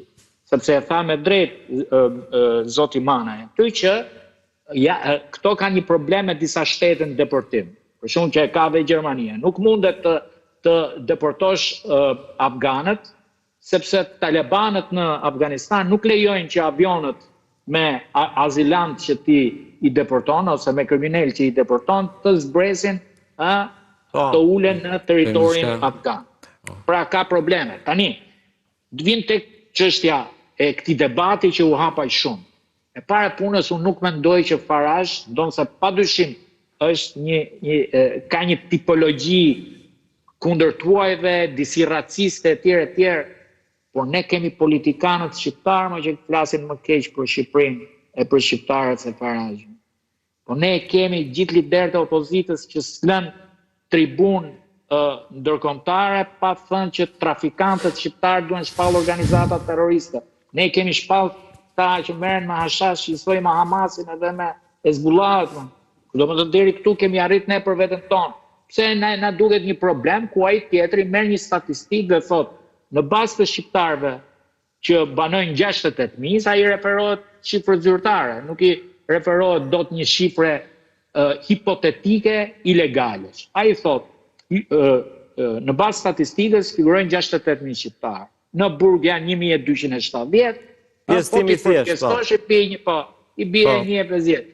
Pra, unë nuk mendoj se ai ka thënë diçka shumë të rëndë. Dhe ajo që ne themi për veten tonë, ne kemi shpallë vendin tonë Kolumbi të Europës. Na lejohet të flasim me asnjë muaj nuk e ka thënë. Ka një replik Ralfi. Kreshnik, më dëgjon, përshëndetje dashur. Po, përshëndes. Po, dëgjoj. ti me shumë drejt thua, okay, duhet të zhvishemi nga këto komplekset e ndërtimit kampeve në Shqipëri. Po pse duhet shkojmë deri tek një herë të negociojmë me të parën tek në këmbim të asaj që the tjera. Po, në këmbim të lehtësimit të vizave të shqiptarëve. Un kam një ide tjetër, Kreshnik. Pse duhet shkojmë direkt duke i ofruar atyre kampet? Ne mund të ofrojmë duke negociuar në mënyrë diplomatike përmes kanaleve diplomatike dhe të Ministrisë Brendshme deportimin e këtyre 1200 shqiptarëve që janë në burg për t'i mbajtur në burg këtu, në këmbim të rregullimit të statusit. Një minutë, me lejo ta mbaroj se kemi përplasje diferencë. Pra, hajde fillojmë negociojmë, nëse ti do që unë të të ndihmoj të tul numrin e shqiptarëve në burgjet e tua dhe të t'i marr këtu në Shqipëri, më rregullo të gjithë këta 99 100.000 të tjerë, 200.000, 300.000 të tjerë, janë në rregull. Nuk kemi pse neve të ofrojmë. Negociat, kështu që është rastësore. Nuk kemi pse ne të ofrojmë kampe me njëherë, si që ka bërë Kosova. Ka shumë mënyra për të negociuar po thua. Pra Kreshnik, a mendon ti që ndoshta qeveria shqiptare duhet që të fillojë dhe të negociojë në mënyrë serioze me qeverinë britanike për sa i përket rregullimit të statusit të këtyre shqiptarëve që ne mos spekulojmë mbi numrat. Këto e kam me dyshim sepse vetë shteti britanik mund tjetë kundër ekstradimit të burgosurve shqiptarë në Britani, duke konsideruar që drejtësia shqiptare nuk është në ato nivele për që këta të vuajnë dënimin. Pra, mund tjetë një krizë mosbesimi. Atëre, mund t'ju them... Po zgjidhet me marrëveshje ekstradimi. Pa diskutim që zgjidhet, por nuk kemi deri më sot marrëveshje ekstradimi kolektiv. Po jo, ja, një minutë. Këtu ka një lajm të përditësuar të këtyre ditëve të fundit, që ka filluar të funksionojë dhe Beni duhet ta di këtë më mirë, ka filluar të funksionojë një skem e Home Office e Ministrisë Brendshme Britanike për sa i përket përshpejtimit të procesit të deportimit që në 10% e parë të vuajtjes së dënimit të këtyre shtetasve të huaj në burgjet britanike, që do të thotë praktikisht për ata shqiptar që kapen, gjykohen, përfundojnë në burg, në 10% ose 20% e parë të vuajtjes së dënimit, ata mund të deportohen shumë lehtë. Aktualisht që ne flasim, lajmi i fundit i këtyre 3 ditëve të fundit ka qenë që një grup ose le të themi një batalion specialistësh nga Ministria e Brendshme janë shpërndarë për të gjithë burgjet e Britanisë Madhe për të skanuar të gjithë burgosurit e huaj për të parë statusin e tyre dhe kjo prek edhe ata 1200-1300 shqiptar për të parë që nëse këta të huaj kanë hyrë në Britaninë dhe janë pa status, janë ilegal, të përshpejtojnë procesin e deportimit, pra ka masa... Sa burgosur ka Britania, Arben? Është vërtet, apo jo? E gjithë Britania e madhe, sa burgosur ka? 98.000. 98.000, 1.200 janë shqiptarë. Po, shiko, kjo problemi që thot Ralfi është i te kaluar... Jo, nga 10.000, më falë, 10.000 të huaj. Jo, në them, të gjithë burgjet britanike, 98.000... 98.000 janë total. Mos harroni që 1.200 janë shqiptarë. Ka një krizë të madhe me popullsinë nëpër burgje. Me britanikët brenda në thetë. Po tuaj janë diku ke 10-11.000, apo jo? Shtetas tuaj. Po, dhe ne jemi të parët. Pra ne jemi 10%. 10% 1%, si me thënë njësa.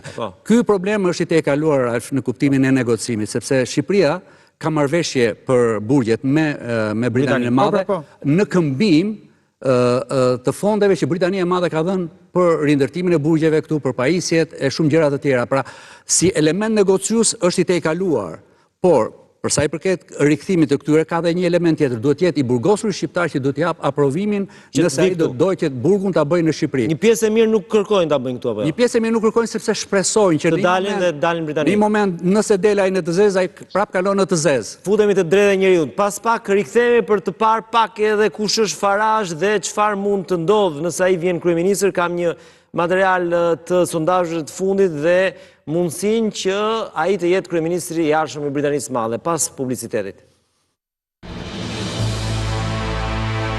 Seriozisht, jo vetëm nga në një farë mënyrë nga politika ose nga qytetarët e Britanisë Madhe, po edhe nga Shqipëria, për sa koha ishte forca e parë në vend për momentin, sondazhet britanike të paktën nuk janë të kontestueshme nga publiku shqiptar, kështu që ndjekim kronikën dhe rikthehemi në studio.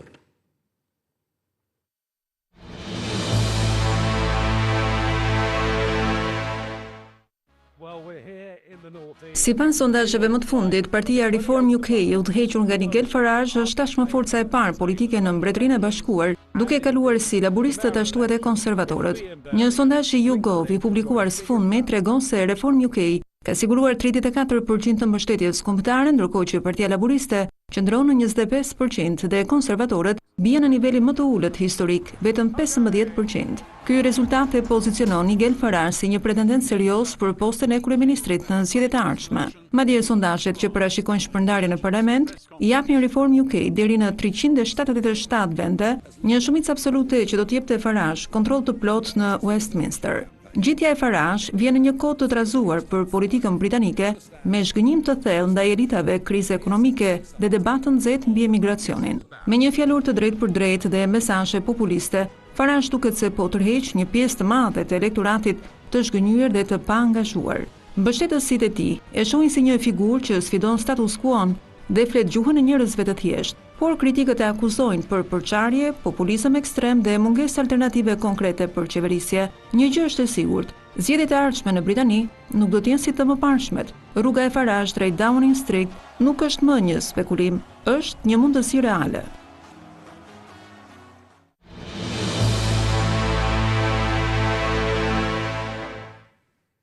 Henry, ta nisim me ju.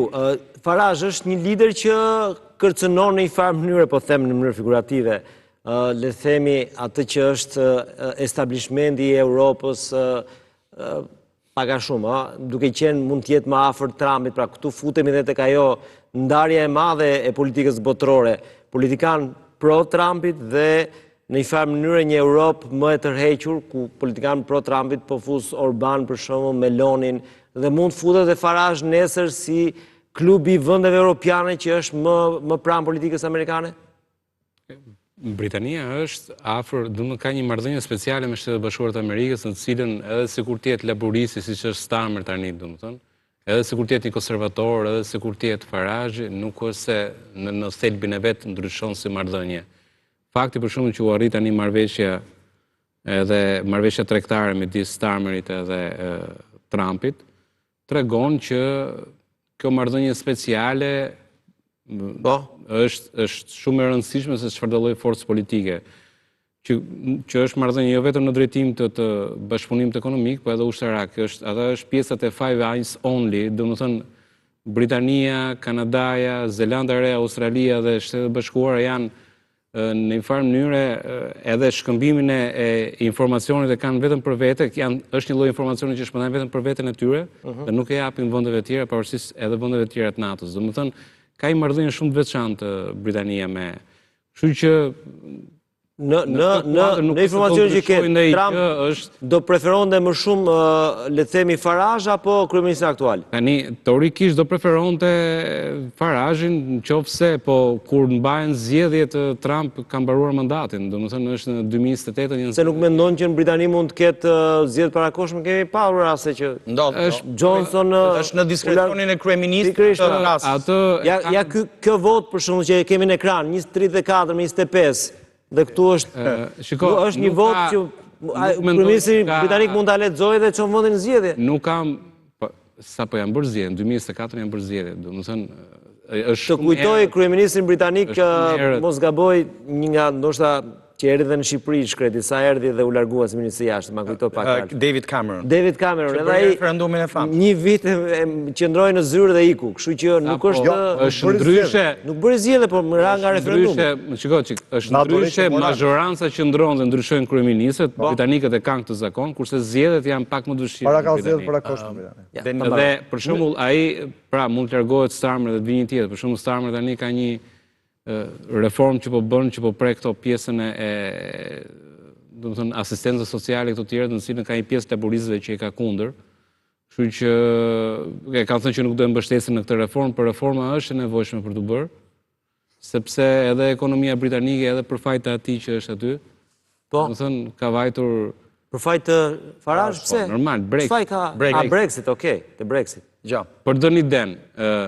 Mund të jetë një kryeminist nesër dhe do ishte problem për Shqipërinë, se nuk po gjykojmë hallin e britanikëve. Jo, për dënë den e Brexit. Brexit i ka kushtuar 2% GDP-s Britanisë. GDP-n ajo e ka rreth 4.5 trilion, që i bie rreth 900 miliard euro. I ka kushtuar ky. Edhe vit për vit ky thoshe ne japim më shumë dhe kur dalim në vete, ne do kemi më shumë lek për të shpenzuar në Evropë. Tani, buxheti i të ardhurat që kanë këta është rreth 40% e GDP-s, pra buxheti që kanë këta, që i bie 40% e 900 miliardë që janë 360 miliardë dollar. Ka kursyer 9 miliardë që i jepte në vit Evropës, që i kishin dhe ka humbur 360 miliardë. Ky tipi. Skandaloze është, po e vërtet. Me llogaritë e veta dhe me politikën që ka bërë. Dhe sot vinë edhe laborist, po edhe konservatorët, se nuk e donin as konservatorët në atëherë kur u bë referendumi, edhe ata ishin... madje ishte edhe kanë qenë konservatorë që është tyrë përpara. Dhe edhe ata ishin detyruar që të jepnin zgjidhje problemit që ky shkaktoi, edhe laboristët tani janë të detyruar që të japin zgjidhje problemit të këtij, që detyrohen tani të bëjnë shkurtime në sociale të tjera. Pra, çfarë ka treguar deri tani, ky ka qenë i dëmshëm për ekonominë e Britanisë. Do ishte dëm për emigrantët shqiptarë? Dhe jo vetëm kaq, por në ana tjetër, ky premtoi rritjen e investimit, që nuk mund të bëhen më rritjet e investimit, se tani e ke buxhetin më të vogël për shkak të humbjes nga dalja nga Bashkimi Evropian. Por nuk e luftuar as emigracionin.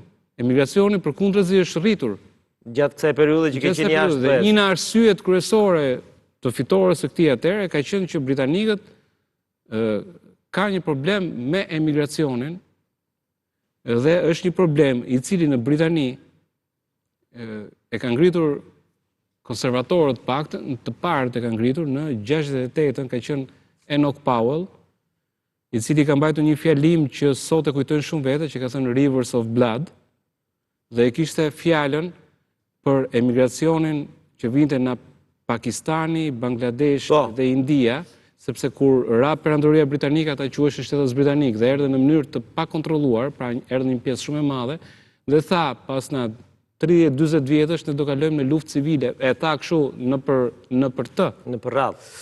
Dhe u quajt si ekstremi djathtë etj. Dhe ironikisht i fitoi zgjedhjet Partia Konservatore, ai ishte kryeministër në hije, Enoch Powell, por na që u quajt sikur ishte i djathtë, sikur ishte fashist. Nuk u bë ai kryeministër, po u bë dikush tjetër. Dhe pra që në 68-ën është kjo ndjenjë në Britani që ka probleme emigracioni. Por nuk i ka dhënë zgjidhje as laboristët, as konservatorët, as kush nuk i ka dhënë zgjidhje. Është paradoksale kjo çka ka ndodhur me Brexitin, sepse kriza aktuale e emigrimit është absolutisht nën produkt i Brexitit. Kur Britania e Madhe ka qenë antar e Bashkimit Evropian, Brexit ka përkeqësuar situatën. Po, dhe më lejo ta shpjegoj. Në momentin që Britania e Madhe ka qenë pjesë e Bashkimit Evropian, ka qenë një konvent që quhet Konventa e Dublinit, ku parashikoi që nëse një emigrant vinte në shtetin e parë të sigurt, në territorin e Bashkimit Evropian, për shembull në Greqi ose në Itali, dhe vinte në Britani të Madhe, Britania e Madhe në bazë të konventës së Dublinit e kishte të drejtë ta kthente në Francë, në Greqi, ngado ku ai thoshte se kishte hyrë për herë të parë. Edhe pse kjo nuk ndodhte shpesh, sepse çdo vend rezistonte ndaj, se po shikosh sot Francën, çfarë po bën Franca? Franca fërkon duart sepse për shkak të fërkon duart për shkak të Brexitit, sepse gjithta që vinë sot me gomone në Britani të Madhe, Franca e di shumë mirë që nuk ka shans Britania t'i kthejë kjo ka në Francë. Për saktësim, kjo ka qenë në 98-ën që është kështu situata. Do e filluam me të parë në gomonet e para kanë qenë shqiptarët i dashur. Në 98-99 policia franceze mbaj mend lajmet e asaj kohe. Por i kanë parë vetën në Gare du Nord. I fërkonte duart dhe i thoshte këtyre shkoni ja ku i kanë parë vetën me sytë e mi në Gare du Nord në Paris, kur vinin këta emigrantët, ja bën. Po. Ecni. Po normalisht. I ka dhënë sot Britania e Madhe rreth 700 milion pound Francës, ku Franca aty në atë breakdating aty në La Manche, në Calais, Dunkirk, e çfarë bëjnë ata? Vetëm filmojnë, bëjnë një selfie dhe argumentimi që përdorin francezët është që shikon, ne nuk ndërhyjmë kur shikojmë gomonet që ngarkohen me emigrant në ujra, sepse shkelin ligjet e detit. Dhe po të shikosh... Ta i lën vetë në një farë, favorizojnë... Dhe po të digjosh retorikën, për shembull britanike, emigrante, për mediat britanike, thonë, ore, pse si marrin ta, pse si kthejnë me forcë në Francë, ore, ka ligje. Ka ligje, nuk të dhe kjo është ignoranca që ky përdor, ky njeri përdor... Tani mund t'jeti rrezikshëm qofse ky për juve atje? Jo për juve me dokumenta, po ata tjerët, 200.000 ti quajnë pa dokumenta.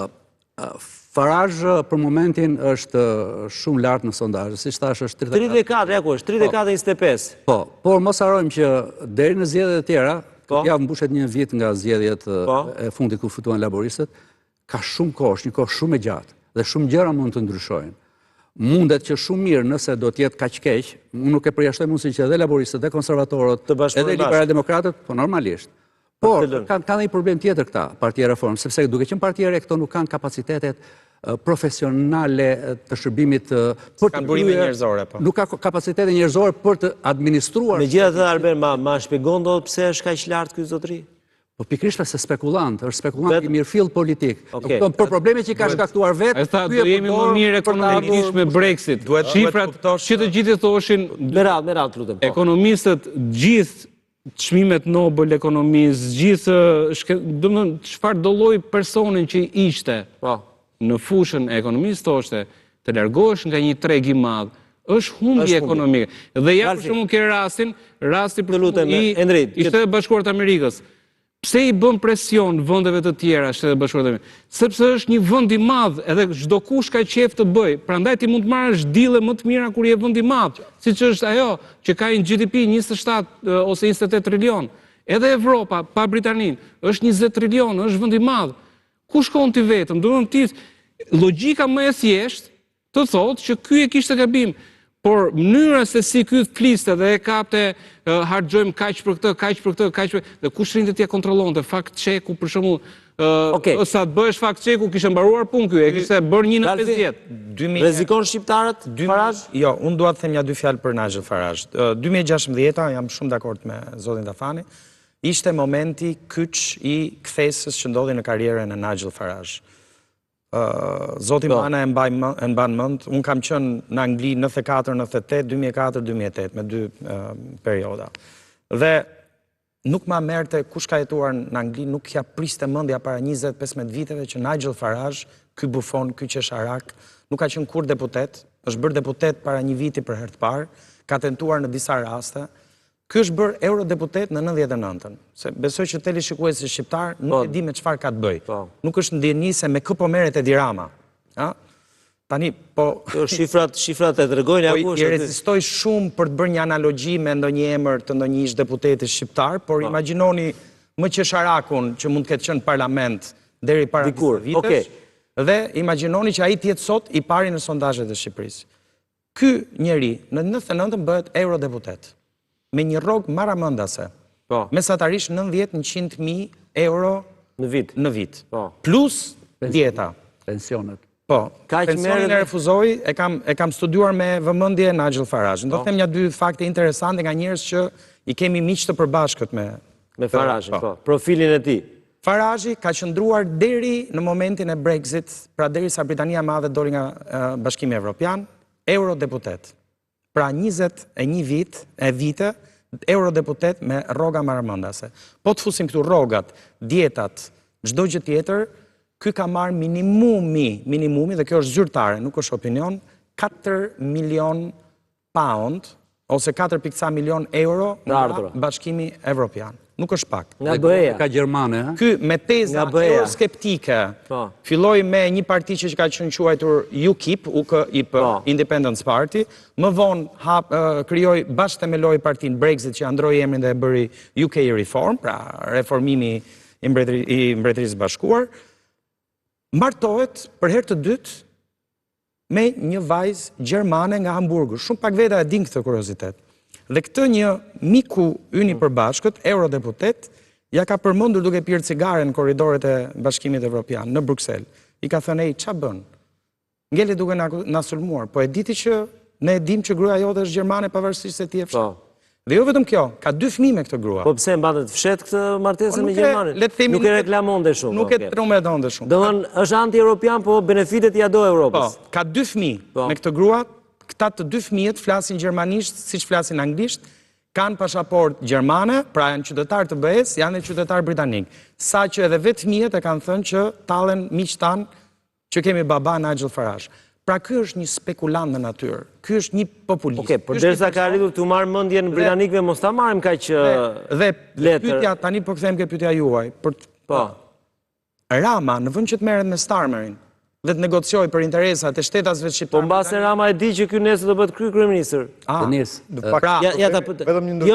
Më dole me një tezë, një minutë. Jo, dakord, po nuk e dim ra. Ti po thua që Rama po sakrifikon shqiptarët në Britaninë e Madhe? Jo, s'po them këtë, po ai po e merr, gjithsej ka ftuar e shes si partner nesër. Po. Në fakt, Denis, ajo çfarë unë shikoj edhe nga eksperienca që kisha në Britani në kohën kur ishin eksakt zgjedhjet dhe isha aty, gjithë dyshimi që kishte media britanike, po dhe shumë analisti ishte se laboristët nuk ishin gati për qeverisur edhe pas një qeverisje jashtëzakonisht gjatë konservatorëve. Dhe fakti që ky rritet kaq shumë në sondazhe, dhe kaq shpejt, tregon që në fakt po laboristët s'pas kanë qenë gati për qeverisë. Në termat ata morën jashtëzakonisht shumë deputete, nuk diskutohet. Por ishte një zhgënjim i jashtëzakonshëm me konservatorët, një konsum i jashtëzakonshëm që bëri që mazhoranca e laboristëve të jetë historike. Por ishte një vot kundër atyre. Dhe fakti që të dy partitë e mëdha atje nuk kanë arritur të prodhojnë frymëzim, të krijojnë një raport të ri me qytetarin, tregon që njerëzit në fakt nuk është se kanë reflektuar për Brexit, dhe kjo që po diskutojmë ne këtu është më falni, po është pak pa lidhje, në sensin pse e them këtë, sepse gjithë këto që thotë zoti Tafani me drejt, pra efektet ekonomike, pasojat e Brexit janë të matshme dhe të provuara, kjo nuk është dilemë, por populli që i ka votuar për Brexit dhe i ka vuajtur dhe po i vuan këto pasoja, prap këtë e votuar 34%. Këtë po them, si ka mundësi që ky rritet? Po prap, kjo do të thotë që në fakt alternativat e tjera janë për tokë. Dhe janë vërtet për tokë, sepse Partia Konservatore as nuk e ka kuptuar ndoshta akoma që ka humbur zgjedhjet dhe është jashtë realitetit, imagjino as nuk del numra të konservatorë diku te 69 mandat. Të them diçka. Vetëm një sekondë se dua të lidhem pak. Dhe kjo do jetë skema pastaj, që do luaj Partia Konservatore me Partinë Laboriste, drejt zgjedhjeve të ardhshme që sigurisht që do janë ministre. Pak a shumë ajo skema që bën në Francë për të mos lënë frontin e Le Pen. Nuk e dim se ka mund të dalë me një politikan tjetër të ri, që mund të jetë ndoshta edhe shumë më karizmatik dhe më i pranuar nga populli në shumë dimensione. Okej, ta lidh pak se kam ende vetëm ta lidh pak Krishnikun, pastaj do ta jap prap fjalën. Zoti Spaju, të lutem ta marrim pak edhe me humor, tani kur do vi për drek, le të themi, Farage në Shqipëri, qa mund të diskutoj me Ramën, për shembull? Si e shikon këtë takim?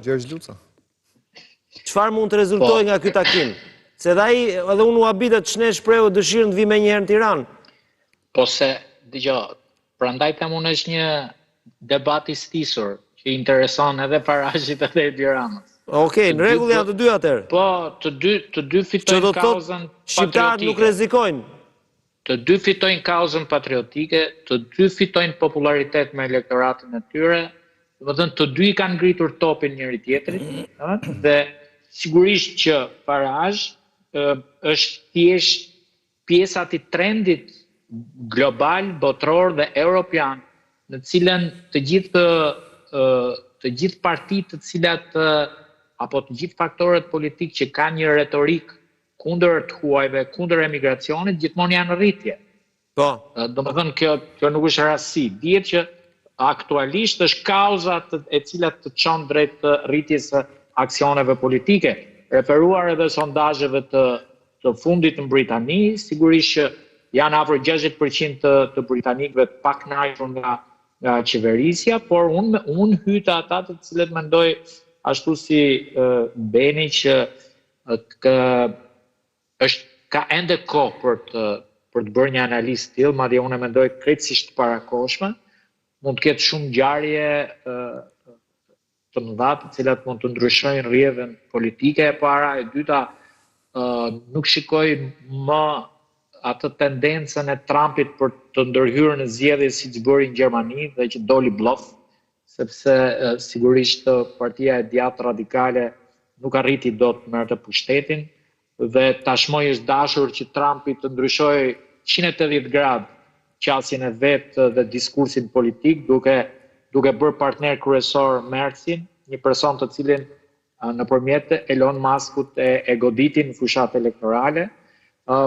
Mendoj që nuk i funksionoi Trumpit në asnjë vend ajo fushata për të ndërhyrë në zgjedhjet, nuk i funksionoi as në Kosovë, jo më diku tjetër ku edhe djali i tij u përfshin fushat, por nuk ndikoi tek vota e shqiptarëve të Kosovës.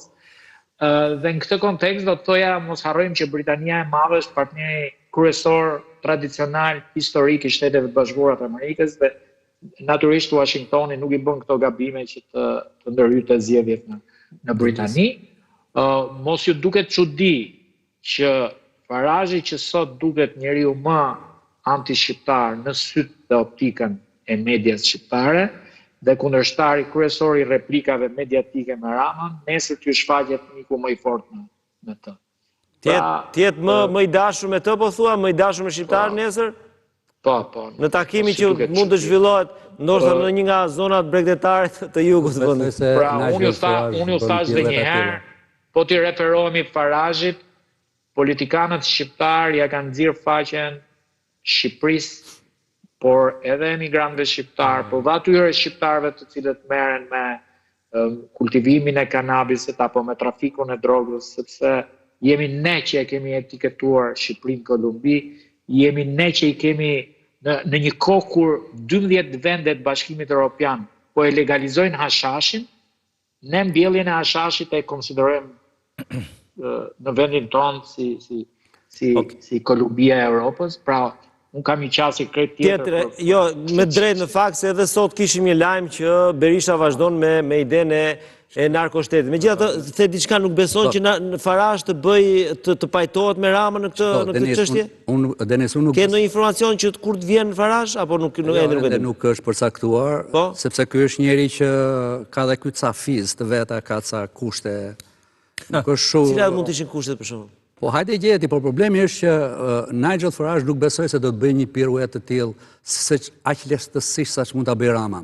Në gjithë të telenovel, më i fituari është Nigel Farage për opinionin britanik, sa do të vazhdoj të shplaj trut njerëzve, do thotë që shiko, nuk është kryeministri që shkon atje dhe vendos dhe bën diçka për interesat e Britanisë, por jam unë, dhe unë jam ai që mund të jem kryeministri i ardhshëm, jam unë që ju më do ta shfrytëzoj pra kartën e Shqipërisë? Absolutisht do ta shfrytëzoj, sa ai nuk është budalla. Dhe tjetra, Rama mund të ketë përfitime për vete, po jo për shqiptarët. Dhe unë ndaj thash në hyrjet e emisionit që ne shqiptarët e Britanisë Madhe ne jemi si një lloj sanduiçi mes Ramës dhe Farage. Por nga ana tjetër, edhe mund ta diskutojmë, është edhe një argument tjetër, një kalkulim tjetër që mund të jetë i Ramës, i cili luan si një Karpov i vërtet në edhe me qitjet largët, siç bëri me Sazanin me Ivanka Trumpin. Mund të jetë edhe një kalkulim i tij që nesër deri Farage mund mos jetë kryeministri i Britanisë Madhe, për ato arsye që tham pak më herët kur konservatorët, laboristët, liberal-demokratët mund bashkohen për ta penguar. Por ai ndoshta, jo ndoshta, po të jeni të sigurt nëse vazhdon ky trend, do të jetë absolutisht opozita reale në Britaninë të Madhe dhe në një moment të dytë mund bëhet. Kështu që nga ana tjetër, Rama ka dhe aftësinë se ai di që si ti trajtoj këta ndërkombëtarët, ke parasysh ti ai vete Renzi e kap nga faqet, vjen Meloni ulet, është mjeshtër në këtë. Dhe mundet që ta marrë me të mirë Farazhin, ta zbuti deri diku, por mos harroni që ai është një spekulant i mirëfill politik dhe Farage mund të qesh ty këtu, por atje kur vjen Britaninë të Madhe mos papisni që do lëshojmë mufka të tjera dhe do jetë ndoshta më agresiv në politikat e tij. Endri? Po thë pavarësisht pjesës ekonomike, domethënë në cilën ekonomia britanike nuk është se po performon mirë. Për shembull, vetëm vitin e kaluar janë larguar rreth 10.000 milioner janë larguar nga Britania, po. Janë mund të edhe ata që quhen oligark rusë, për shkak të sanksioneve. Janë rreth 26.000 e ca që janë larguar që në momentin Brexit. Laboristët erdhin poshtë këtë. Dhe këtë vit mendohet që mund të ikë edhe na 10.000 të tjerë, domethënë sepse është punë e taksave, kriminaliteti etj. Po kjo është diçka që ekonomia... Ku do të dalësh me këtë? Problemi Nigel Farage nuk është ekonomia, nuk është ekonomistë. Ky los vetëm emigracion, arma e këtij është emigracioni. Dhe premtimi i këtij është unë jam nga të tjerët. Unë jam, po jo vetëm që do përdoret, po edhe në qoftë se vjen pushtet, rrezikojnë më shumë shqiptarët me këtë person, sepse arma e këtij është emigracioni dhe ata që janë votues nuk po pyet më njëri që po ikin milionerët më. Nuk po pyet njëri që ora po humbim nga Evropa. Britanikët janë duke parë përpara syve të tyre po transformohen qytetet britanike, nuk janë më britanike qytetet. E vërtet. ky është për ata shqetësim më i madh se sa më ka rënë GDP-ja me 2%. Okej. Kur qyteti ty të transformohet nga Luton të bëhet në Islamabad, e kuptoj, ai e ka... Nuk ka shqetësim tjetër. Nuk ka shqetësim më të madh se sa ky. Dhe kjo është ajo që e mban gjallë këtë, pavarësisht dështimit. Që do të thotë, kur të vi ky në pushtet, probabiliteti është që ky të jetë më i egër në drejtim të emigracionit dhe të atyre për të bërë letra. Ne po flasim këtu që është e vështirë të bësh letrat angleze, kuptimin, por ky mund të jetë akoma dhe më i vështirë, sepse kjo është karta e këtij që e mban. Dhe ne po themi për pjesën e Ramës që jo të bëj tratativë me këtë. Rama ka detyrën tjetër. Paratë e pista, pse ikin në Londë, tani çunët e Londës se ne këtu jemi edhe e paratë nuk është se ikin në Londër. Paratë e pista, po kjo është arsyeja pse ne kemi një kriminalitet aq më të lartë në këto vende të tjera. Sepse kur të vjen ai tjetri me Ferrari apo jo dhe bën xhiro të rrugëve të Tiranës dhe të rinjt që janë këtu shikojnë prindrit e tyre që ka një punë të thjeshtë dhe mezi u del fundi muajit. Dhe ai tjetri blen 20 ose 30 apartamente e tjerë. Ti prodhon vazhdimisht një kontingjent i cili do jetë në burgje atje. Dhe jo vetëm në Britani, do jetë në Itali, do jetë në Spanjë. Ne kemi arritur të shkojmë deri në Ekuador. Britanikët e grënë si problem se Që do të thotë, nëse ti do të rregullosh problemin e shqiptarëve, e para punës rregulloj një këtë paranë e pistës se po shkatron dhe Shqipërinë këtu. Është tjetër problemi, është i lidhur. Dakord jam, po nuk kemi minuta që ta zhvillojmë bisedën. Dhe kjo një pastrimi parave, e dyta edukimi, sepse ai që do shkojnë, nëse ti ke edukim, shkolla profesionale për shembull mund të hynin punë që ne po akoma s'po e marrim. Ai që shkon jashtë në Britani, nëse do kishte një profesion, mund edhe të gjente punë normale, po kur ti shkon dhe ke një 9 vjeçare që s'ofron asgjë, ke një gjimnaz që nuk të ofron asgjë, normalisht je pa tru edhe atje, do fillosh nuk konkuron dot. Pra të rregullojmë një herë veten tonë, në qoftë se duam të ndihmojmë edhe ata shqiptarë që janë atje, domethënë. Shkoj publicitet dhe rikthehemi me 10 minutat e fundit, pas pak.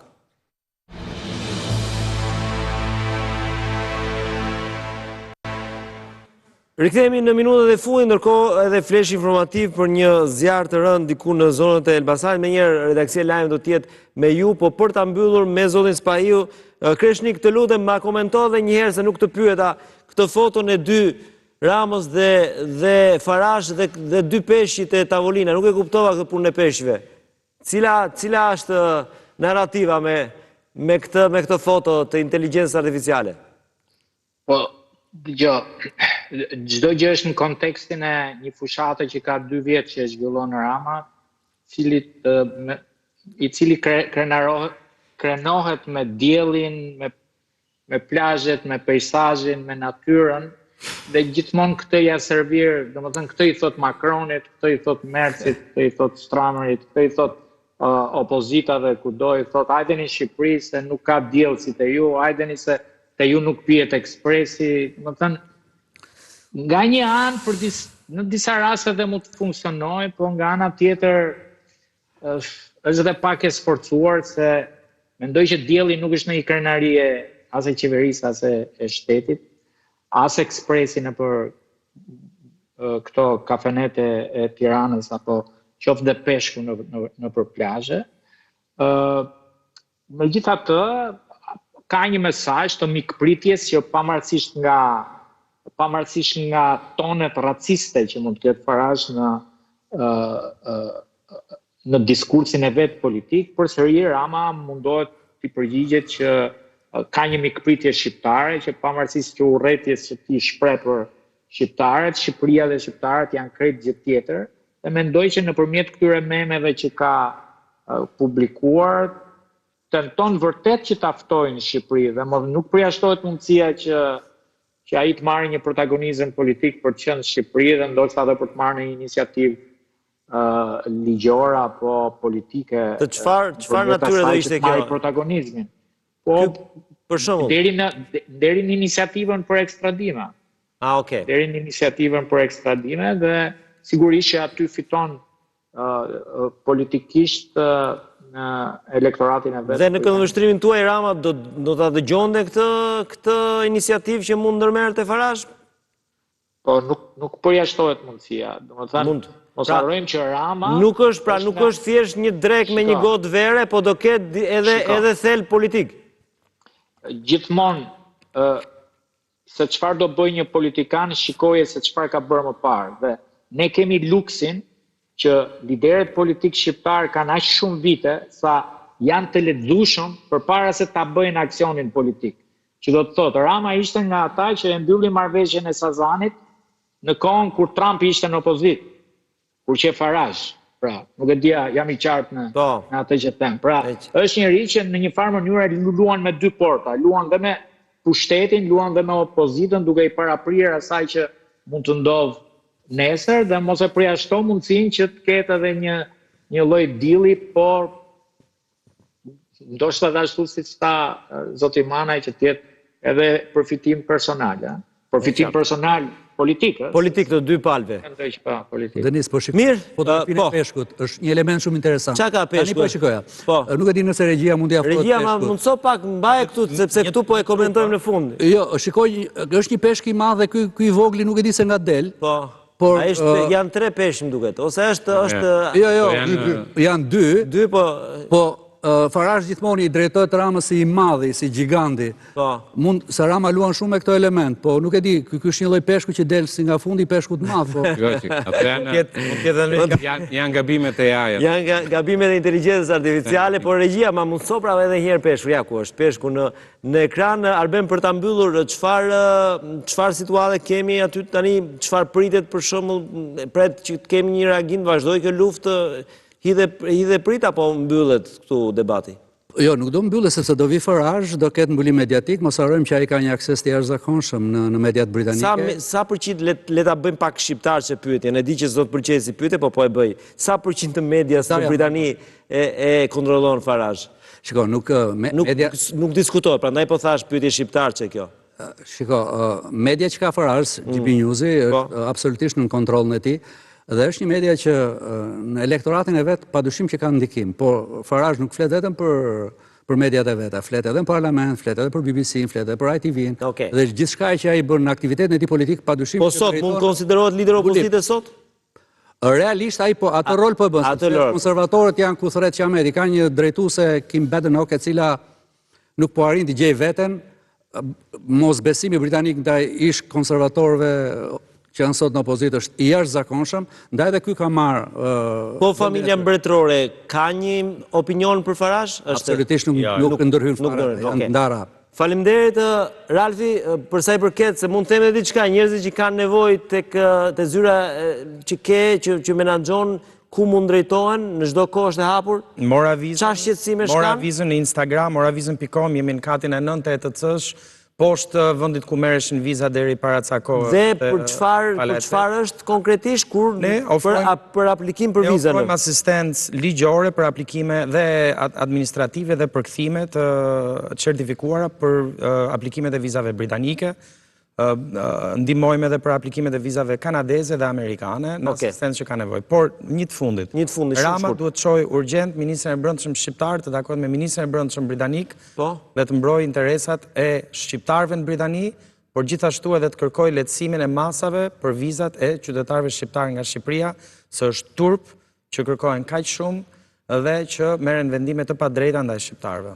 Erblin, për ta mbyllur? Unë mendoj se ky debati do vazhdojë edhe pak, aq sa Rama do ketë nevojë, po themi sa ta presi këtu, ti tregojmë mikpritjen e tjerë, dhe nuk besoj se do prodhojë diçka më shumë. Mendoj se dëmin e madh kryesor ndaj shqiptarëve e ka bërë, pra atë mbulimin e parë të madh që ka marrë në mediat britanike, në median e tij etj, por diskursi i tij ndaj imigracionit vazhdon, por sot kishte pak një reflektim, që thoshte unë nuk e kam me shqiptarët në veçantë, nuk e kam me shqiptarët, e kam vetëm me ata që janë problematikë. Ja pra, çdo natyre. Ftesa e Drekës e ka bërë efektin. Që do thotë, pas Drekë do ketë një reflektim akoma më thelluar. Denis, është ajo batuta e filmit famshëm Bishkeni. Ky 1.5 vjeç do na ngelet në fatkeqësisht. Nuk besoj. Kontributi i shqiptarëve atje është jashtëzakonshëm, kështu që do njetë më shumë ai kontribut se 1.5 vjeç e Farashit. Për ta mbyllur 30 sekonda, Endri?